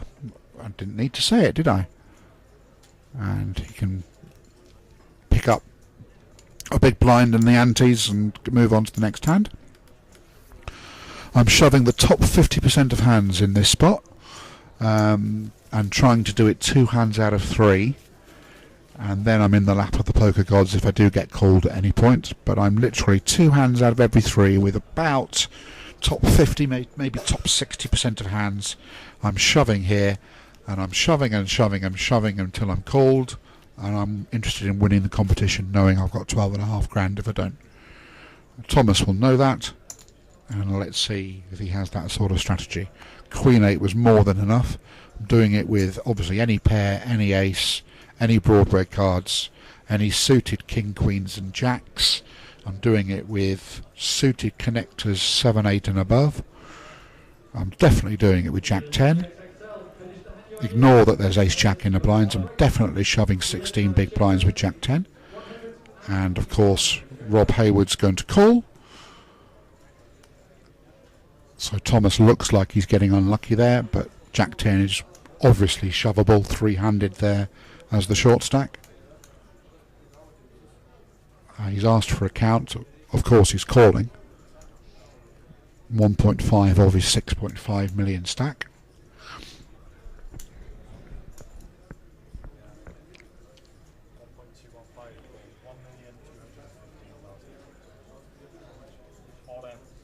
Good stuff. Reshove isolating all in. Good luck to both. They've both played fantastically well. This is a chance for the tournament to go heads up. Jack 10, obviously a big dog to Ace Jack suited. Good luck to Thomas. Good luck to Rob Hayward. Let's see what the community cards bring us. Here we go. 5-5-3. So Thomas currently needs to hit a 10. Or running spades, of course. Here comes the turn. 6 or a 10, or else we're heads up. Here we go. And that's a queen, and we are heads up. Thomas Dunwoody from Newcastle is out in third, winning 12,500 quid. Well played to him. Excellent performance. We're now heads up. Robert Hayward from Warrington with a big chip lead over Robert Burdett from Colchester. 35,000 quid to the winner, 20,000 quid to first. Good luck to them both. Could well be a short break. I'm just watching the screen in front of me to find out. You can discuss this tournament where all these players have been featured on the Blonde Poker Forum tournament updates, where I've been doing those for 3 days. There are pictures of all the players on there as well. For those of you that are following this pair, you can log in and say well done and how much you hated the commentary and all the rest of it. I'm a big boy, I don't mind. Or just say congratulations to one of the two Roberts. Thank you very much for posting in the chat box. I will be gone to take pictures of the winners as soon as Heads Up ends. So I'm just going to say my goodbyes now. And of course I'm tempting fate because it'll probably be 2.5 hour Heads Up battle now, won't it? But anyway, 6.8 plays 8.1, so it's not as one-sided as I thought it would be, chip stack wise. All to play for here at 5,100, isn't there? Only 8.1 against 6.8. I would have Robert Hayward as the favourite, I think, on style and experience, but anything can happen heads up. Let's see how they approach it. I'm raising 6-8 on the button, I think. I'm raising 70 to 80% of the hands on the button here. I'm not limping, unless I really want to mix up my strategy if things go awry, I suppose. Perfectly understandable raise on the button, a bit bigger than I'd like to see, but there we are, 10-9 in the big blind calling, fair enough. So they've got each other's cards for straight potential, really. And Burdett's flopped to 6. And let's look at the cards again. Aha, okay. Burdett's flopped middle pair, and Hayward's got a middling flush draw. Hayward's checked, possibly hoping to see turn and river for free, and that's not going to happen. And Hayward has decided not to chase that draw. So it is 61-20. 61-20, the blinds are up, and you can see it's pretty much even Stevens. Where's your money here?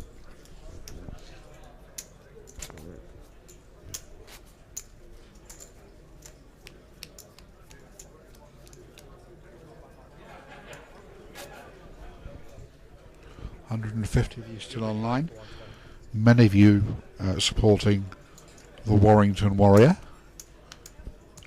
Thank you for logging in to support him. I know he'll appreciate it.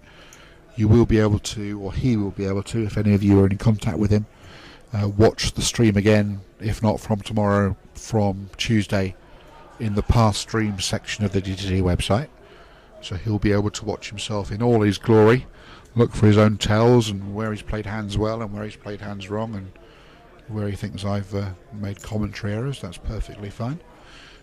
So they'll be able to watch themselves back, which will be an interesting experience. 5-6 suited on the button. Again, raising that, and he does so. And I'm folding Queen Deuce. I don't know why you want to fold Queen. Why you want to call Queen Deuce out of position, even heads up. but there's no possible flop you can hit, is there? Except Queen Deuce Deuce. Hey, this game makes a clowns out of the worst of us. Queen Deuce Deuce when you've called out a position with Queen Deuce. What a game. What a game. And Hayward's thought he's got no part of that, and you can't do anything but call in Burdett's spot. How can you flop Queen Deuce Deuce? I was in mid-sentence saying what you possibly hoping to hit. What a game. Check, check. And a 5 or a 6 really needed, or else he can't get paid.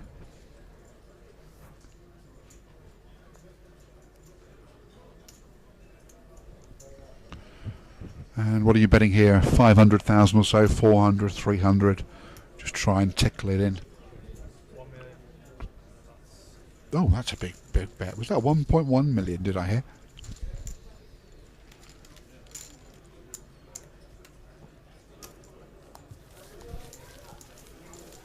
So he takes the chip lead, Robert Burdett.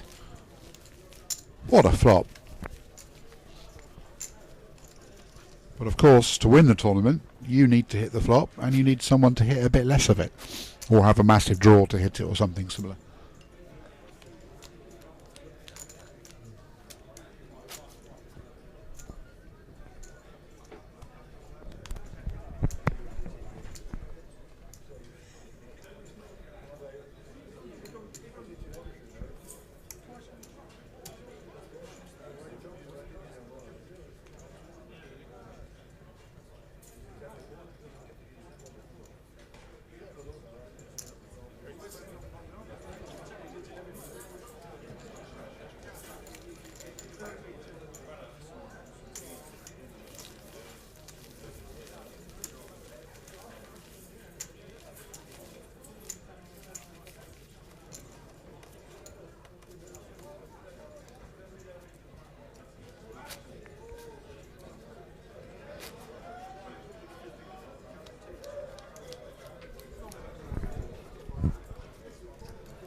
$10-7 raising on the button, 285 similar last time. He decides to fold 10-7. Surprises me. I think I'm raising, as I said, 70 to 80% of hands. Unless I'm forced to change my strategy by the tactics of my opponent.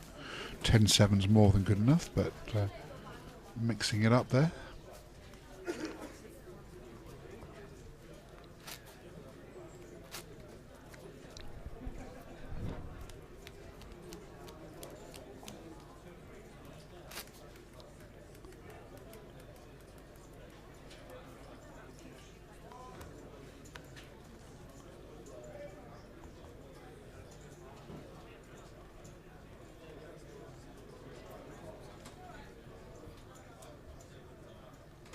Could go in here. Ooh. That's a confrontation heads up, isn't it? Two lovely hands. 860. What was the raise? 860 total. 860 did I hear? 860 at 61.20 with ace queen. Whoopee-doo. What a raise. Crikey Moses, then that gives Hayward a real problem. He can't fold. What does he read? What does he read 860 at 160, 120? Well, call, 3-bet or shove. I can sort of argue that anyway, really. 860 at 61.20. Why isn't it just a raise to 400 or 500? Massive hand heads up ace queen. You want the guy to commit all his chips. 860 gives him the least chance of committing all his chips. And we're going to be playing a massive pot here. 1.7 million in the middle. Two premium. Robert Burdett afterwards what 860 was about, win or lose. Here we go. Oh, what a flop! Oh, could be going all in here. King Jack, shifty check. There we go. Now Ace Queen's going to think, right, I'm going to bet this. But because he's inflated the pot so much, he's got to bet big here. It's a flushing paired board, and he's got top two, and this could be a tournament-defining moment. How much has he bet there? And Hayward's got to flat and try and get the lot. 1.2 million, and he's sitting on trip jacks. Oh my word. All caused by 860,000 pre-flop, meaning that Burdett is playing a huge pot here with by far the second best hand. I'm looking at the hands, I'm sighing, I'm running my fingers across various chins. I'm trying to think, oh God, do I really want to call with a flush draw? I'm telling the story. I'm calling, I'm not 3-betting. Oh dear. Not that if he knew he had ace queen, he'd called all day long and try and get the guy to hang himself down the street. Oh, and a call! Here we go. Here we go. Rob Hayward's great chance to, if not win the tournament, get a mighty way close. And it all started with a big raise pre-flop for 860,000. So, a massive favourite to double up here, Robert Hayward. Here we go. 4 on a turn changes nothing, and I think that might be it, except for a queen. Here comes the rig 6, and there we go. King Jack scoops most of the chips in play. We're going to count up and see if we've got anything left. I think Burdett's got some left.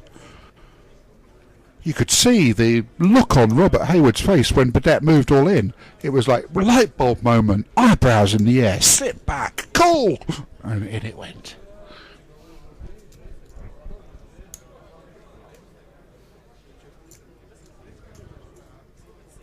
Well, well, well. What a flop.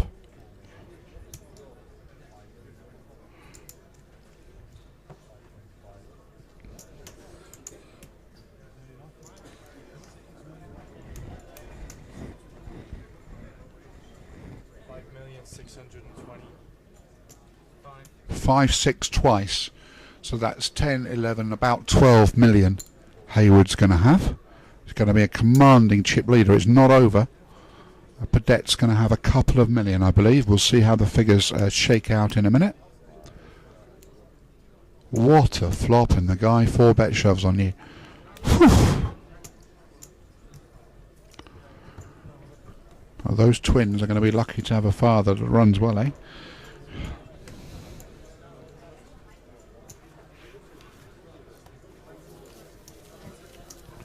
There we are. 14 million plays 1.4 at 61.20.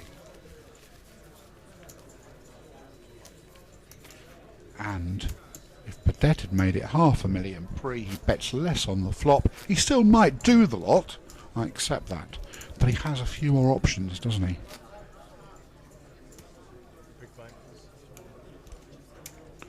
Well, well, well. And now I'm raising every hand as Hayward on the button. And I'm taking a stab to win it here and there if I'm getting shoved on with most hands. I don't mind doubling him up once. I'm trying to win the tournament here and now. I'm certainly raising King 4. I'm calling any shove and I'm hoping I'm live. Just shows what I know, huh? I'm taking a stab to win the tournament at this point. Don't mind doubling him up once. Any king. I don't know why he's folding a king there. Maybe he wants to stack his chips. Doesn't want to delay stacking his chips, so he'll fold a king heads up.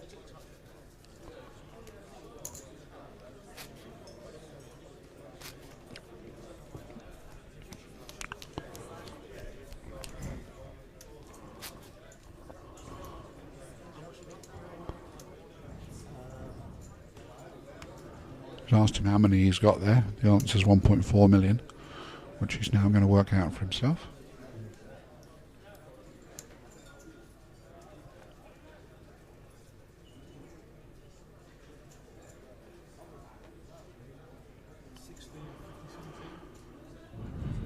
Again, it could go all in at any point on these hands if he decides that Queen 4 of clubs is enough, and King 8 could well call. So it could be all in at any point at this time. Might not be this hand, but it's going to be pretty soon. There we go. And there we go. And he's taking the go. So he is a 64-40 favourite to win the tournament here, Robert Hayward. Burdett's going to be happy when he sees the cards that he's got 2 live, and he's obviously suited. He'd have probably taken this if he'd seen the cards before he shoved. Here we go. Good luck, both of them.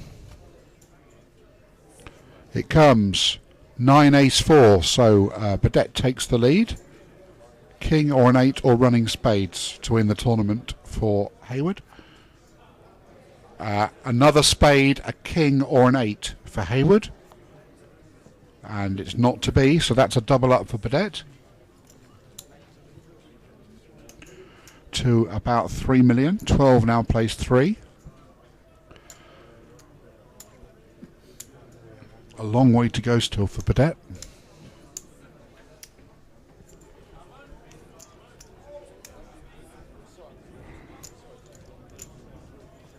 1.715. So 3.5 it's going to be. 1.5, 1.6. Ah, 1.8, 1.8, 1.5. Nice turn card, wasn't it?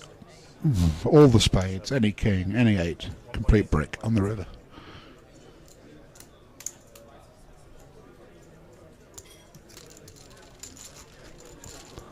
As the chips go over to Robert Burdett.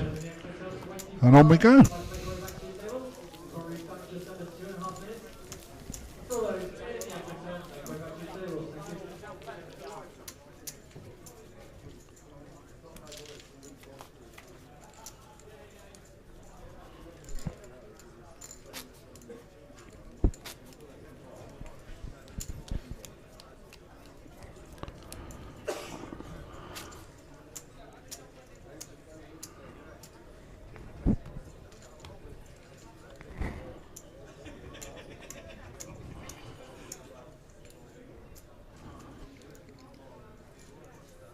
Oh, well, well, well. Oh, unlucky, but it hasn't got a handset. Little look up and a little min raise, perhaps. Just what you need after doubling the guy up.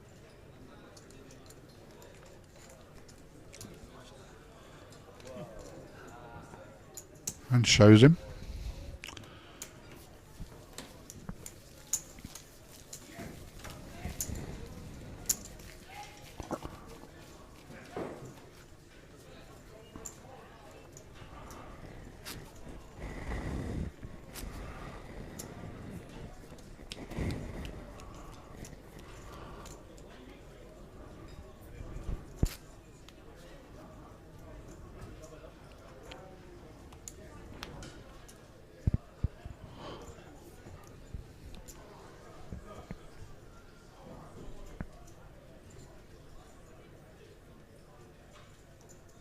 Oh, again. Oh, what a card rack. Unlucky, sir. It's a walk with a pair of 10s, heads up.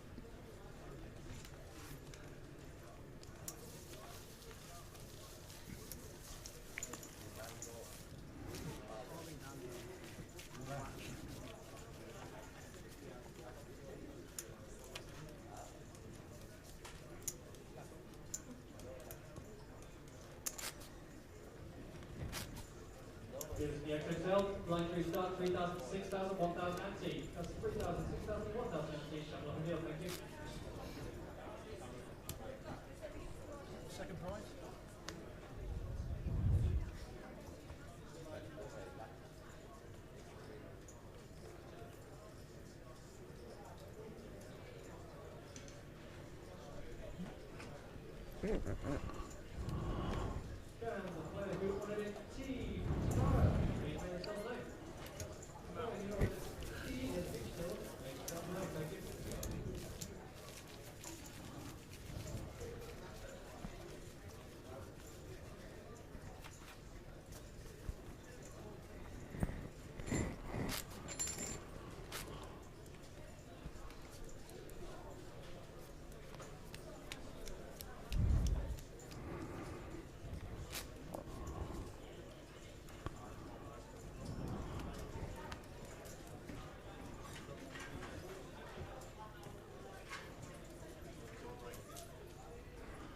So, Badette's turn on the button. That'll be a walk for Hayward, I would have thought.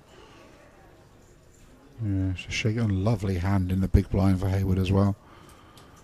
Just needs to have Badette with a hand against him to try and end this. A lovely run of cards. Queens, tens, queen 10.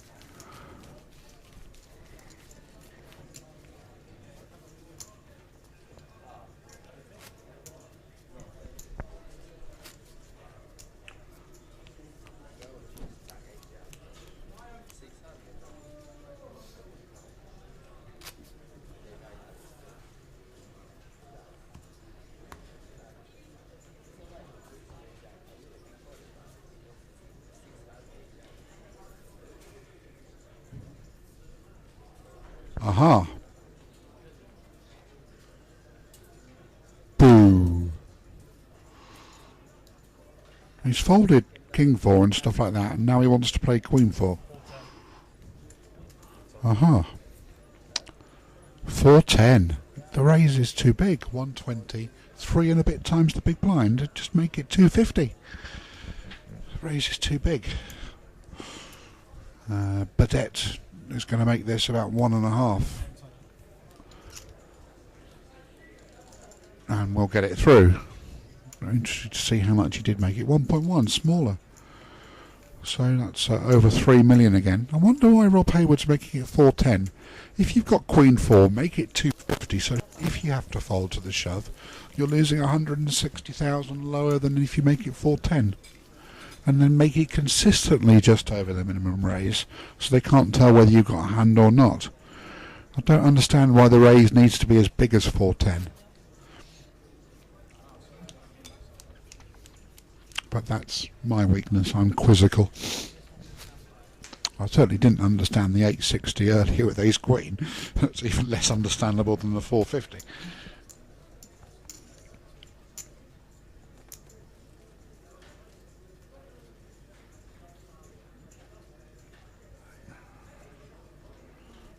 I think you're just about to watch ace queen against king jack. I'm going to watch the chat box with interest when that happens. Aha! Well, I like lovely two hands, obviously heads up. Now don't make it 450 or 850 or anything like that. 635. 635, midway between the two. Why don't you just make it 250? You've given 10-8 every opportunity to fold. Oof, don't get it at all. Raise sizes can be a lot smaller here and they get exactly the same thing achieved for a lot less use of your chips. With nines, ace queen, etc., you're trying to get the guy all in pre-flop. Heads up, and you're not going to do that by making it 650 or 850. You're giving him no scope to bluff as a 3-bet. You're giving him no scope to make a speculative call. King Jack was more than a speculative call, it was a justifiable call.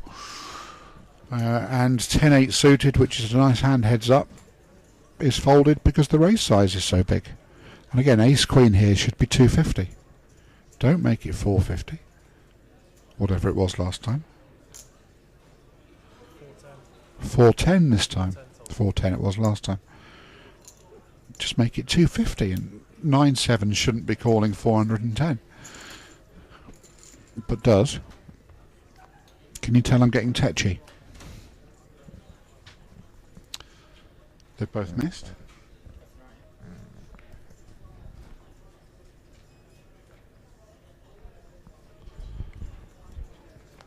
And they both check, having missed. So this is a bit transparent, really.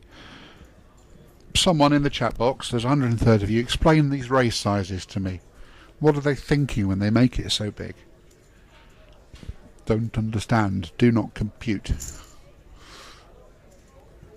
I think if I'm checked 2 twice, I think ace queen's ahead on king 6-2 as well. And indeed it proves to be. So 12 million plays 3 million again. Heads up is a game, I think, that can be played small ball. It doesn't need to be played with massive raises and massive continuation bets.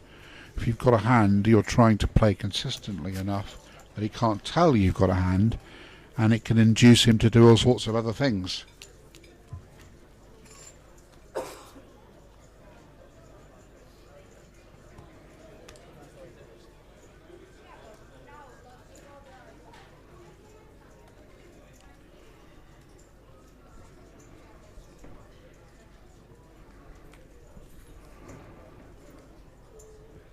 Now if he makes it 250 with a marginal hand,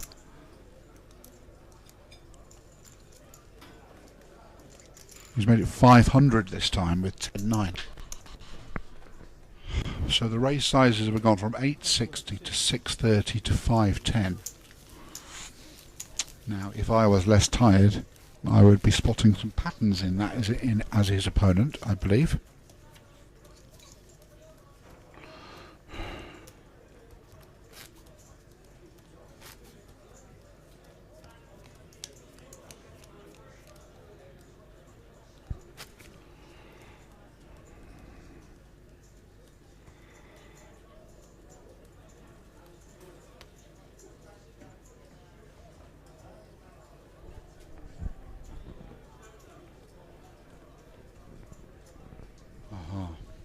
Chat box has begun to go.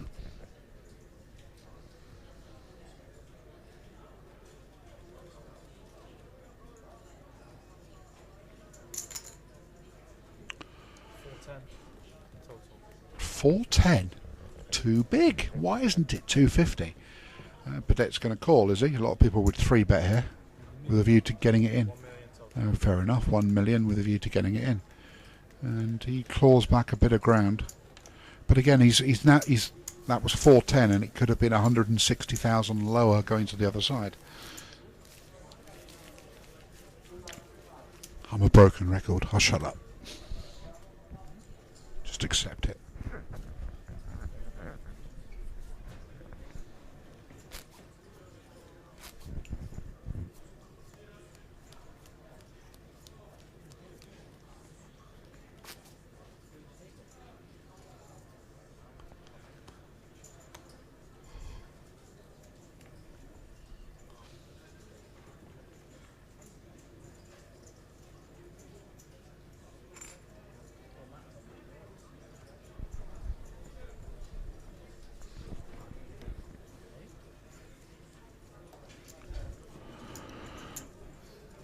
Raise.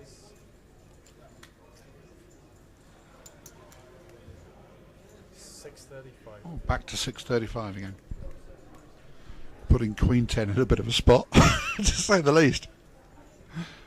But I think again you have to call with. You don't really want to play a million chip pot with Queen 10, but you're not being given a lot of choice really. Here we go then. All cards are live, and there's 1.3 million in the middle. But that has 2.8 behind. Aha! There's method in the madness. Middle pair checks and top pair. Why is he checked? Oh boy! Oh boy! It can't go check on the turn. Surely. No, it's gone check. And he can't really put him on the king if he now bets the turn, can he? Because he would have bet the flop if he's got a king. And he's going to double him up. It's gone check all in. Check. 900 all in, I believe. Is that right? No, it hasn't. I misheard all in. Oh, I'm getting excited. He's going to call 900 because you can't put him on the king. Why would he check a flop with a king? And we've now got 3.1 million in the middle. Can he avoid the outdraw to get the double up? Here we go. 6. He's good. King 5 is good. And it's Haywood, I understand he can't put him on the king. Why has he checked the flop if he's got the king? He's bet 2 million. He's put him in. He's set him in. And he's called. And suddenly we're back to all square again, I believe. He set him in on the river thinking his queen was good, and I would as well, because he can't have a king, can he? And he called with king 5. Well done. We're back.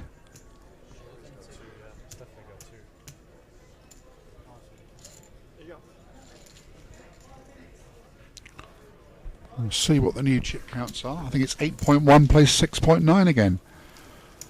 My, oh my, I don't run too well at this commentary thing. I should have been on the motorway.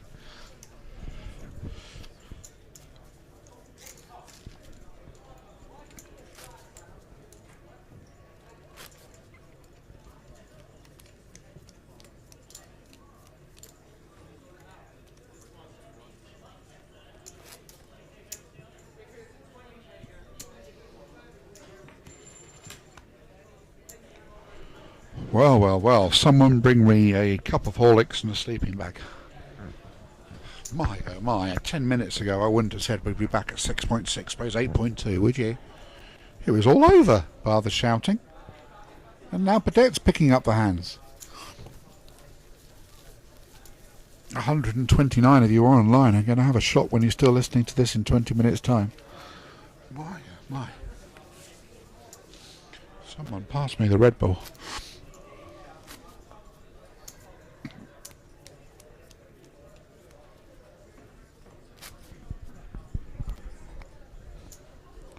Where did the check on the flop come from with King 5? Got him the double up.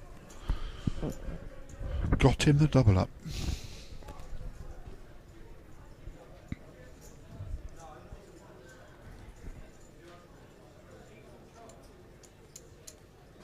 Raise 560 total. Jack on the button. Oh no, it's this hand. Phew. 560 with Queen 7. The head scratching has begun again. Oh, I'm going for it here with King Jack. If you've got better than King Jack, good luck to you. You're back to 6.2 million. Stick him in. Try and win the tournament. But luckily he's got a better temperament for this game than I've got. There, good stuff. I think I'll just stop with the 3 bets and be going all in at this stage, I think. 1.27, 1,270,000. There we are. King Jack wins that one.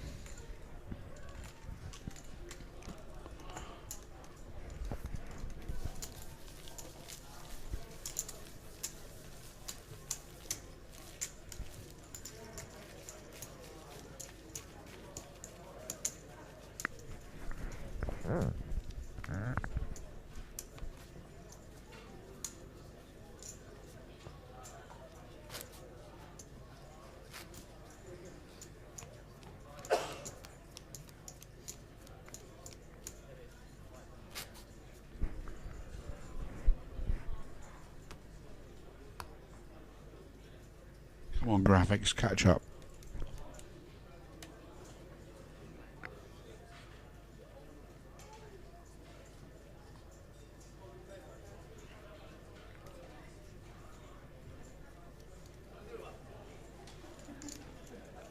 Again, we're a hand behind there. We missed the graphics, I'm afraid, of who had what.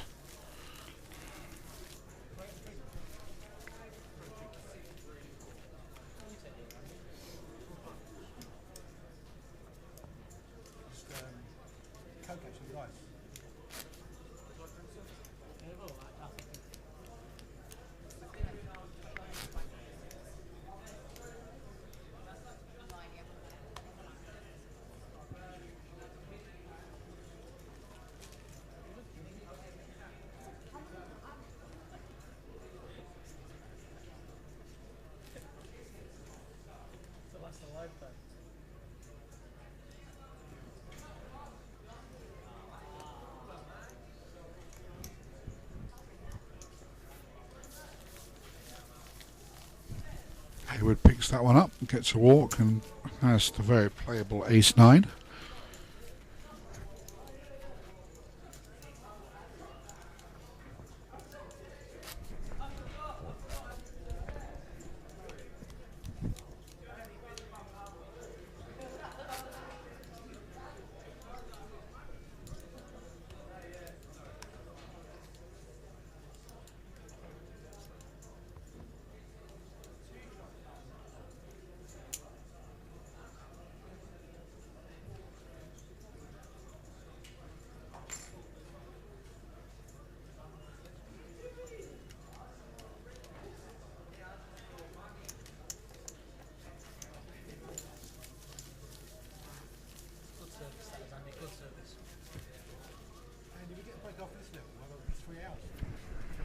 And this time, the suited ace in the big line gets the walk the other way.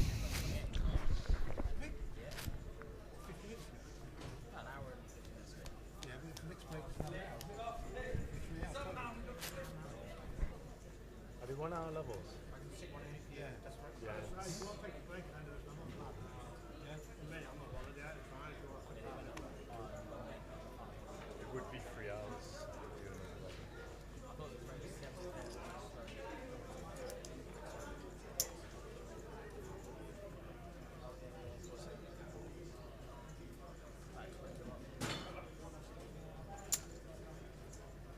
560. 560 again. Chunky old raise with King 10. And what's Hayward doing now? You've got 3-4 off. What are you doing? He's cold. He wants to play a 1,000,000 chip pot out of position with 3-4. My oh my.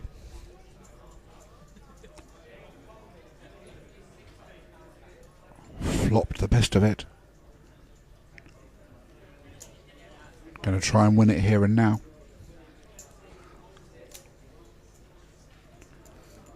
Likely will win it here and now. 675.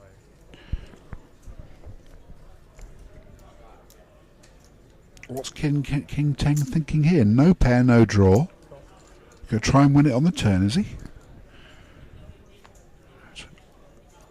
Here we go. No help to either of them.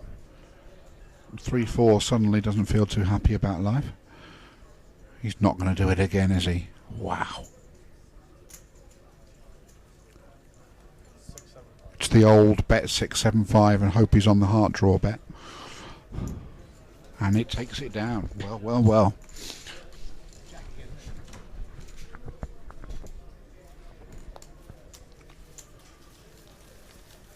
$10 million plays 5. We're back to a 2-1 chip lead for the Warrington Wire Warrior. Still 40 big blinds for the shorter stack. Nothing to worry about. Just make it 6 times raise on the button every time and see where we go.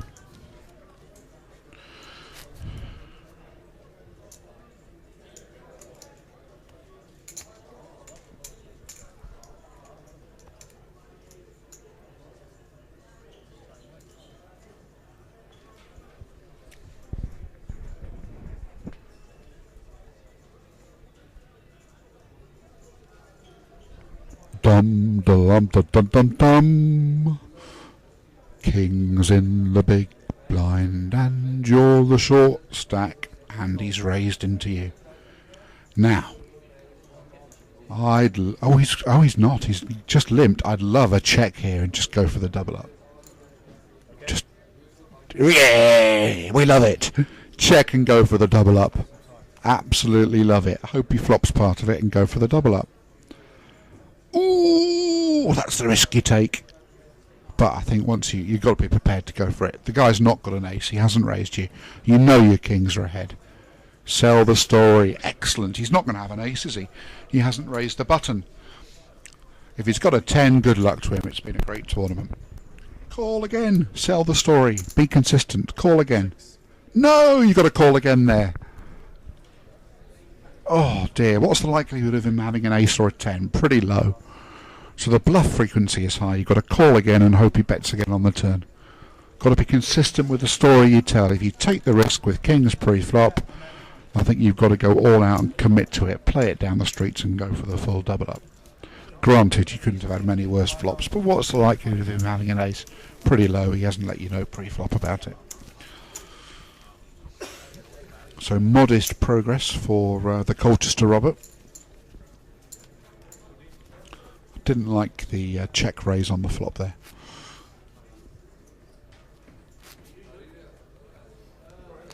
It's like being on Jackanory and children's television, and halfway through the story they say, "No, I'm going to end it now." The equivalent of the check raise taking down the hand is Stephen Fry just getting up and walking up before they read the last chapter. Really, a bit disappointing to see the check raise there. Really.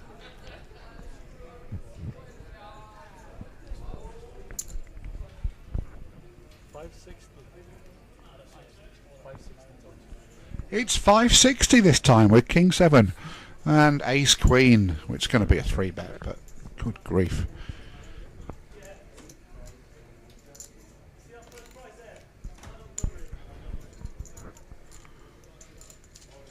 I'm almost tempted to flat with Ace Queen and just try and end it now as well, but I think in likelihood he's going to make it, what is he, 1.1 or something. We haven't heard what he's going to make it.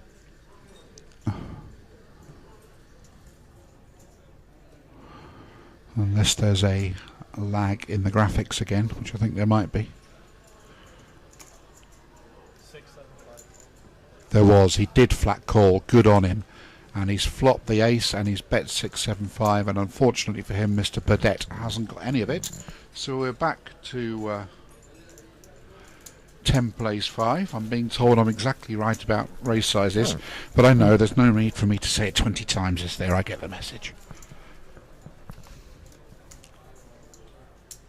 Maybe when they watch it back, and maybe they post on a forum and they talk to the mates, they will realise, and they will learn about a heads up. Maybe they haven't played a lot of heads up. Maybe I'm wrong. The payouts, Mr. Donaghy, for 20 minutes, you asked 20 minutes ago, are 35,000 for first and 20,000 to second. So it's big money. It's 15,000 heads up. And we're playing, you know, million chip pots with King 8 on the button. So, interesting times. Colin Flett, you got it exactly right. 35 and 20. Well played, sir. Well played.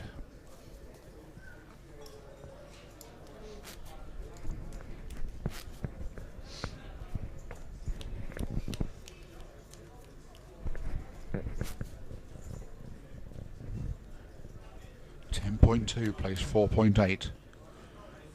I'm pretty convinced that smaller race sizes get a few of these pots actually all in down the streets, don't they? But no, I'd have to look back at it myself. 3-4 is going to be passed on the button. He says incorrectly. 560 with 3-4. Love it. Gives ace 4 all sorts of problems again. Absolutely love it.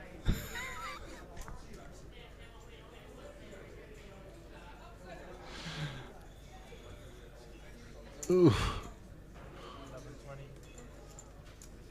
Is that a 3-bet? Should be. Excellent stuff. And 5. You can't call 560 with 3-4. Colchester Robert. What's going on? I'm in a twilight zone. Oh my, we're playing 1.7 million with 3-4 on the button. Let's see what the flop is.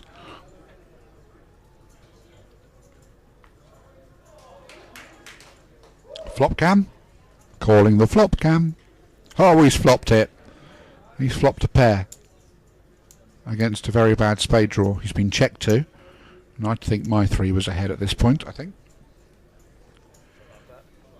And he takes it down. So, 3-4 played in a pretty unconventional fashion. Takes it down. Marvellous stuff. We're back to 9 against 6.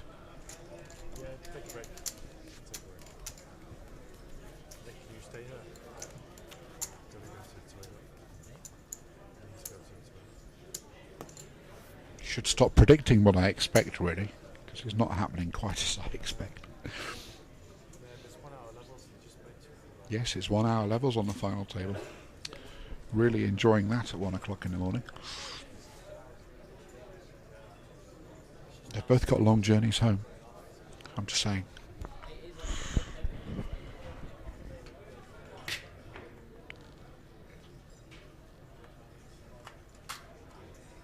Yes, you're watching that King 5 against Queen something, and he doubles him up on the river. I couldn't put him on the King either. Are we on a break? No, we better not be on a break. Please don't be on a break. I don't want to be on a break. I think we're on a break. What have I done to deserve it? In the immortal words of the Pet Shop Boys. We are on a break. I'm going to stick my head out the window and see if we're on a break. Have you guessed? I think we might be on a break. Back in a minute.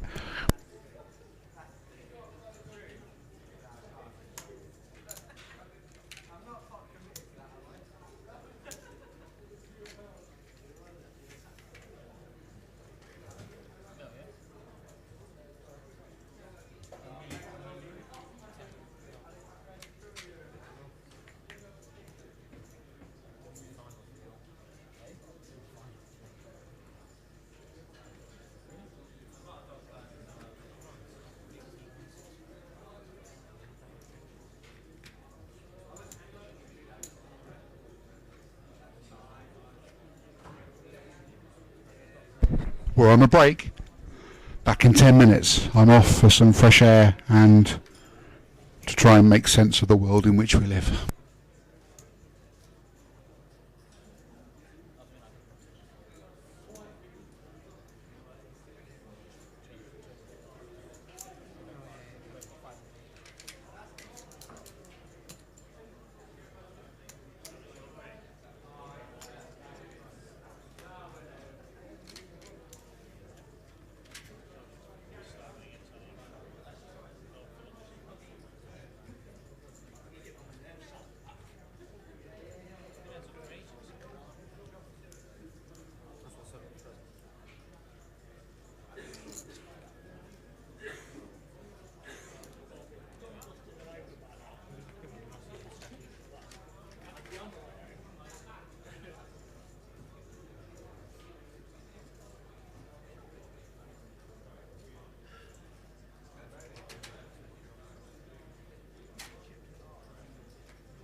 You can't do any deal.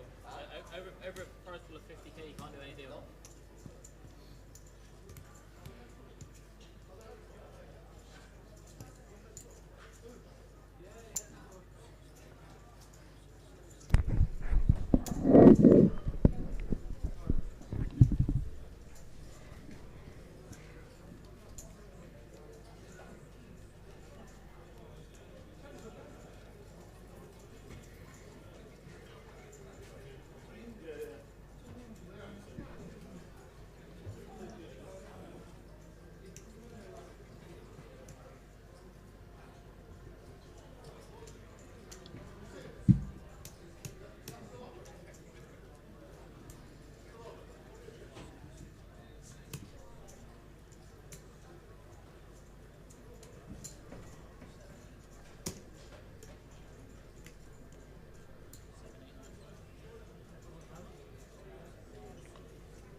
Paid online though. You in that last one? No, you had to win a satellite for that. I think we're coming back. The news that I'd forgotten in my excitement was that Robert Badet has won the Monte Carlo last longer, so well done to him. He'll be playing in the £1,000 buy-in Monte Carlo in April, which will be fun. Very, very well done to him for that. We're about to resume with Hayward a 7.9 to 6.8 million chip leader at 81.60. The last level was fun. Still 120 of you watching online. Fantastic stuff. Commitment above and beyond the call of poker nature, ladies and gentlemen. Very, very good. And hopefully we're going to kick off shortly. 35,000 to the winner. 20,000 to second. Which is marvellous news for the economies of Warrington and Colchester. 405. Cool. There was a 405,000 raise there, but it looks like we're on a bit of a system lag again. 405 and a call. which I am trying to sort out. Multi-talented, talented inverted commas. I am. Here we are, we've caught up at last. Brilliant. So the flop's 8-10 Jack, and not the worst flop in the world for the big blind, Burdett, isn't it? He has the up and down, and he's led, and of course King 6 got none of it. So we're heading towards parity, aren't we? About 5 hours into this final table.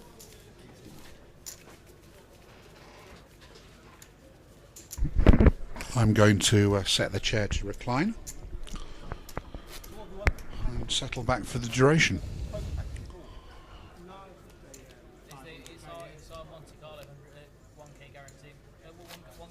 Mr. Burdett is now being explained to that he's won the £1,000 seat, which is tremendous news. Celebrates with a swig of his Coke.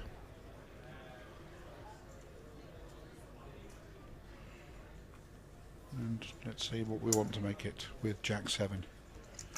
Oh, he's folded. I was trying to think what the raise size would be. At 61.20 it was 600, so at 81.60 it's going to be about 700 a pop on the button. Which I suppose should, all things being equal, hasten the competition's end one way or the other. But it didn't quite work out like that, and Burdett has made a fantastic recovery from a 10-1 chip deficit.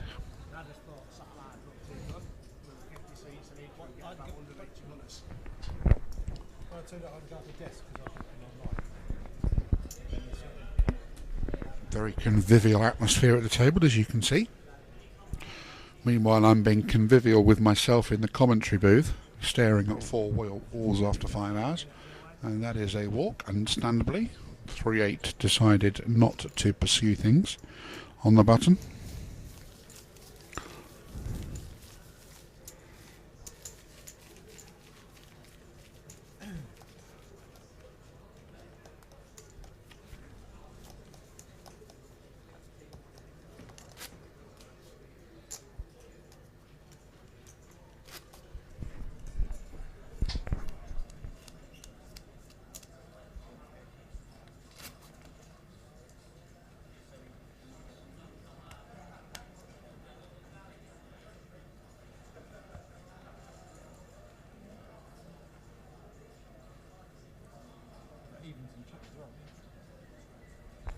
Who knows what's going to happen here? Two perfectly playable hands. Let's see what the raise size is. 580. Oh, it's 580. It hasn't gone up.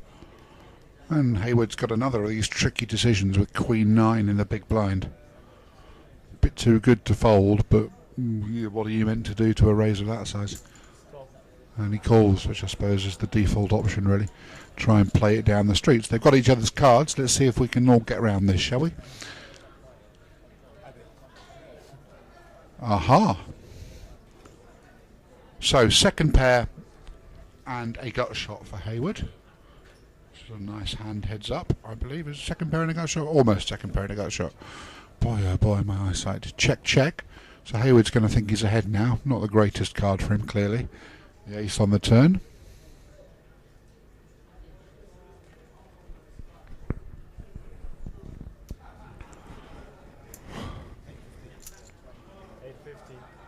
Aha. Representing the ace. Now, what's Hayward going to do here then? Third pair. The board got markedly worse for him on the turn. But he calls. And we've got a 3 million pot. And Hayward's well ahead. Check. And he's still well ahead, but he must hate the board. What an awfully wet board. Flushing, overcards. Is he going to fire another bullet? He's got one chance of winning this, isn't it? To fire about 1.5 million here. Representing the ace or the flush or Queen 10 or anything like that. I think I'll be firing 1.5 million here. About half the pot. And telling him I've got the ace. The only chance he's got of winning the pot, isn't it? Can't just leave 3 million in the middle. 1.3. Good stuff. Like it. And Mr. Hayward has, if you excuse my French, the mother of all decisions. Nasty old decision here, the way that board has gone. It's 1.3 into 4.1, so just over 3 to 1 to call here. Does he think he's good 1 in 4 times here with fourth pair on a flushing straightening board? What do you think here? You calling with a fourth pair, getting 3 to 1? You've got to be good 1 in 4 times. Would be a heck of a call if he makes it. The guy's raised pre-flop, he's checked the flop, he's bet the ace on the turn, and he's bet again, looking like a value bet on the river. And I could perfectly understand if he wants to fold in this spot. And then again, he only has to be right on the odds. Oh, brilliant stuff. Has he raised? I believe he has. Well, I'll just shut up again. Excuse me, I am going to blow. That is Hayward fanfare for quite brilliant play. Marvellous, marvellous. That was a check raise on the river with fourth pair on the worst board you could possibly imagine. I'm going to repeat myself. Tremendous stuff. At a completely higher level to me, which is not difficult. Love it. And I actually loved the bet on the river from Burdett as well. Granted, he's got to do it to try and win the pot, but nonetheless, it was nicely sized. The graphics are going on a go slow again.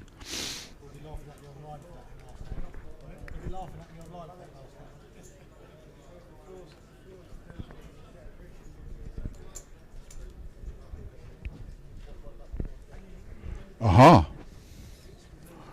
Big stick. Min raise, min raise.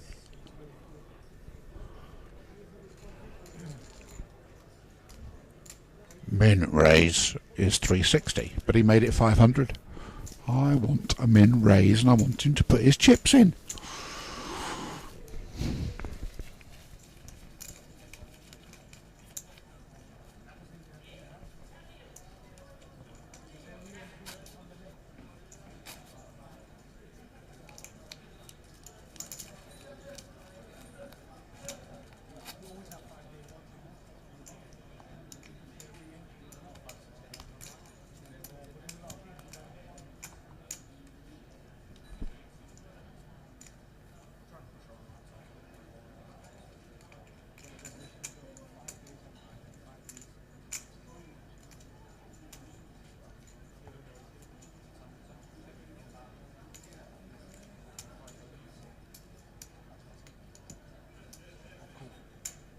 Go.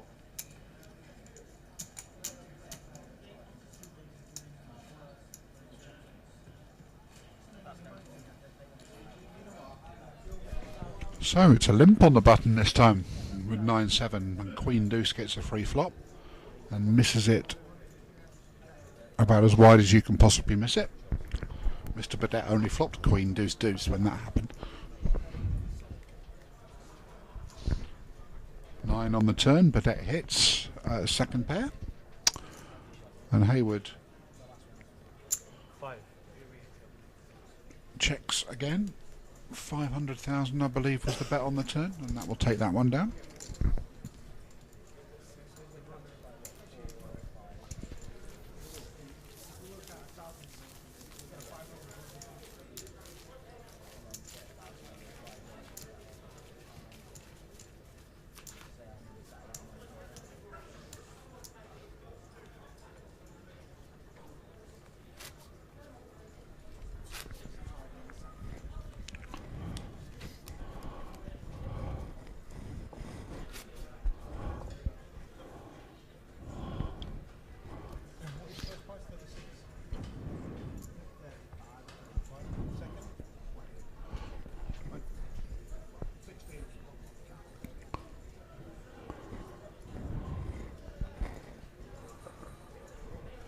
Sorry, the system appears to have frozen again.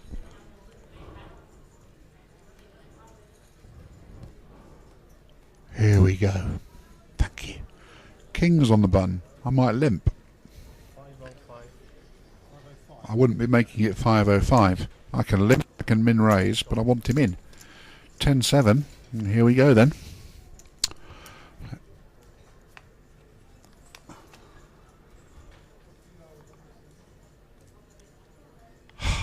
$10-7, hasn't it? Much of it. A cheeky little gut shot. Kings is going to value bet. Try and get more into the pot. 675 into $1 million. You're calling for a 9. I'm not, but I think he is. And now then, 10 or a 7 would be interesting. Oh, no good.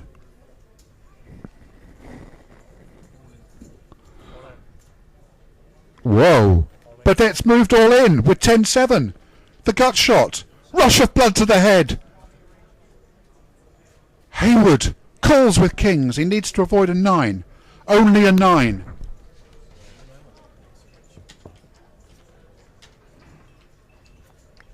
And it's all over. We have a champion.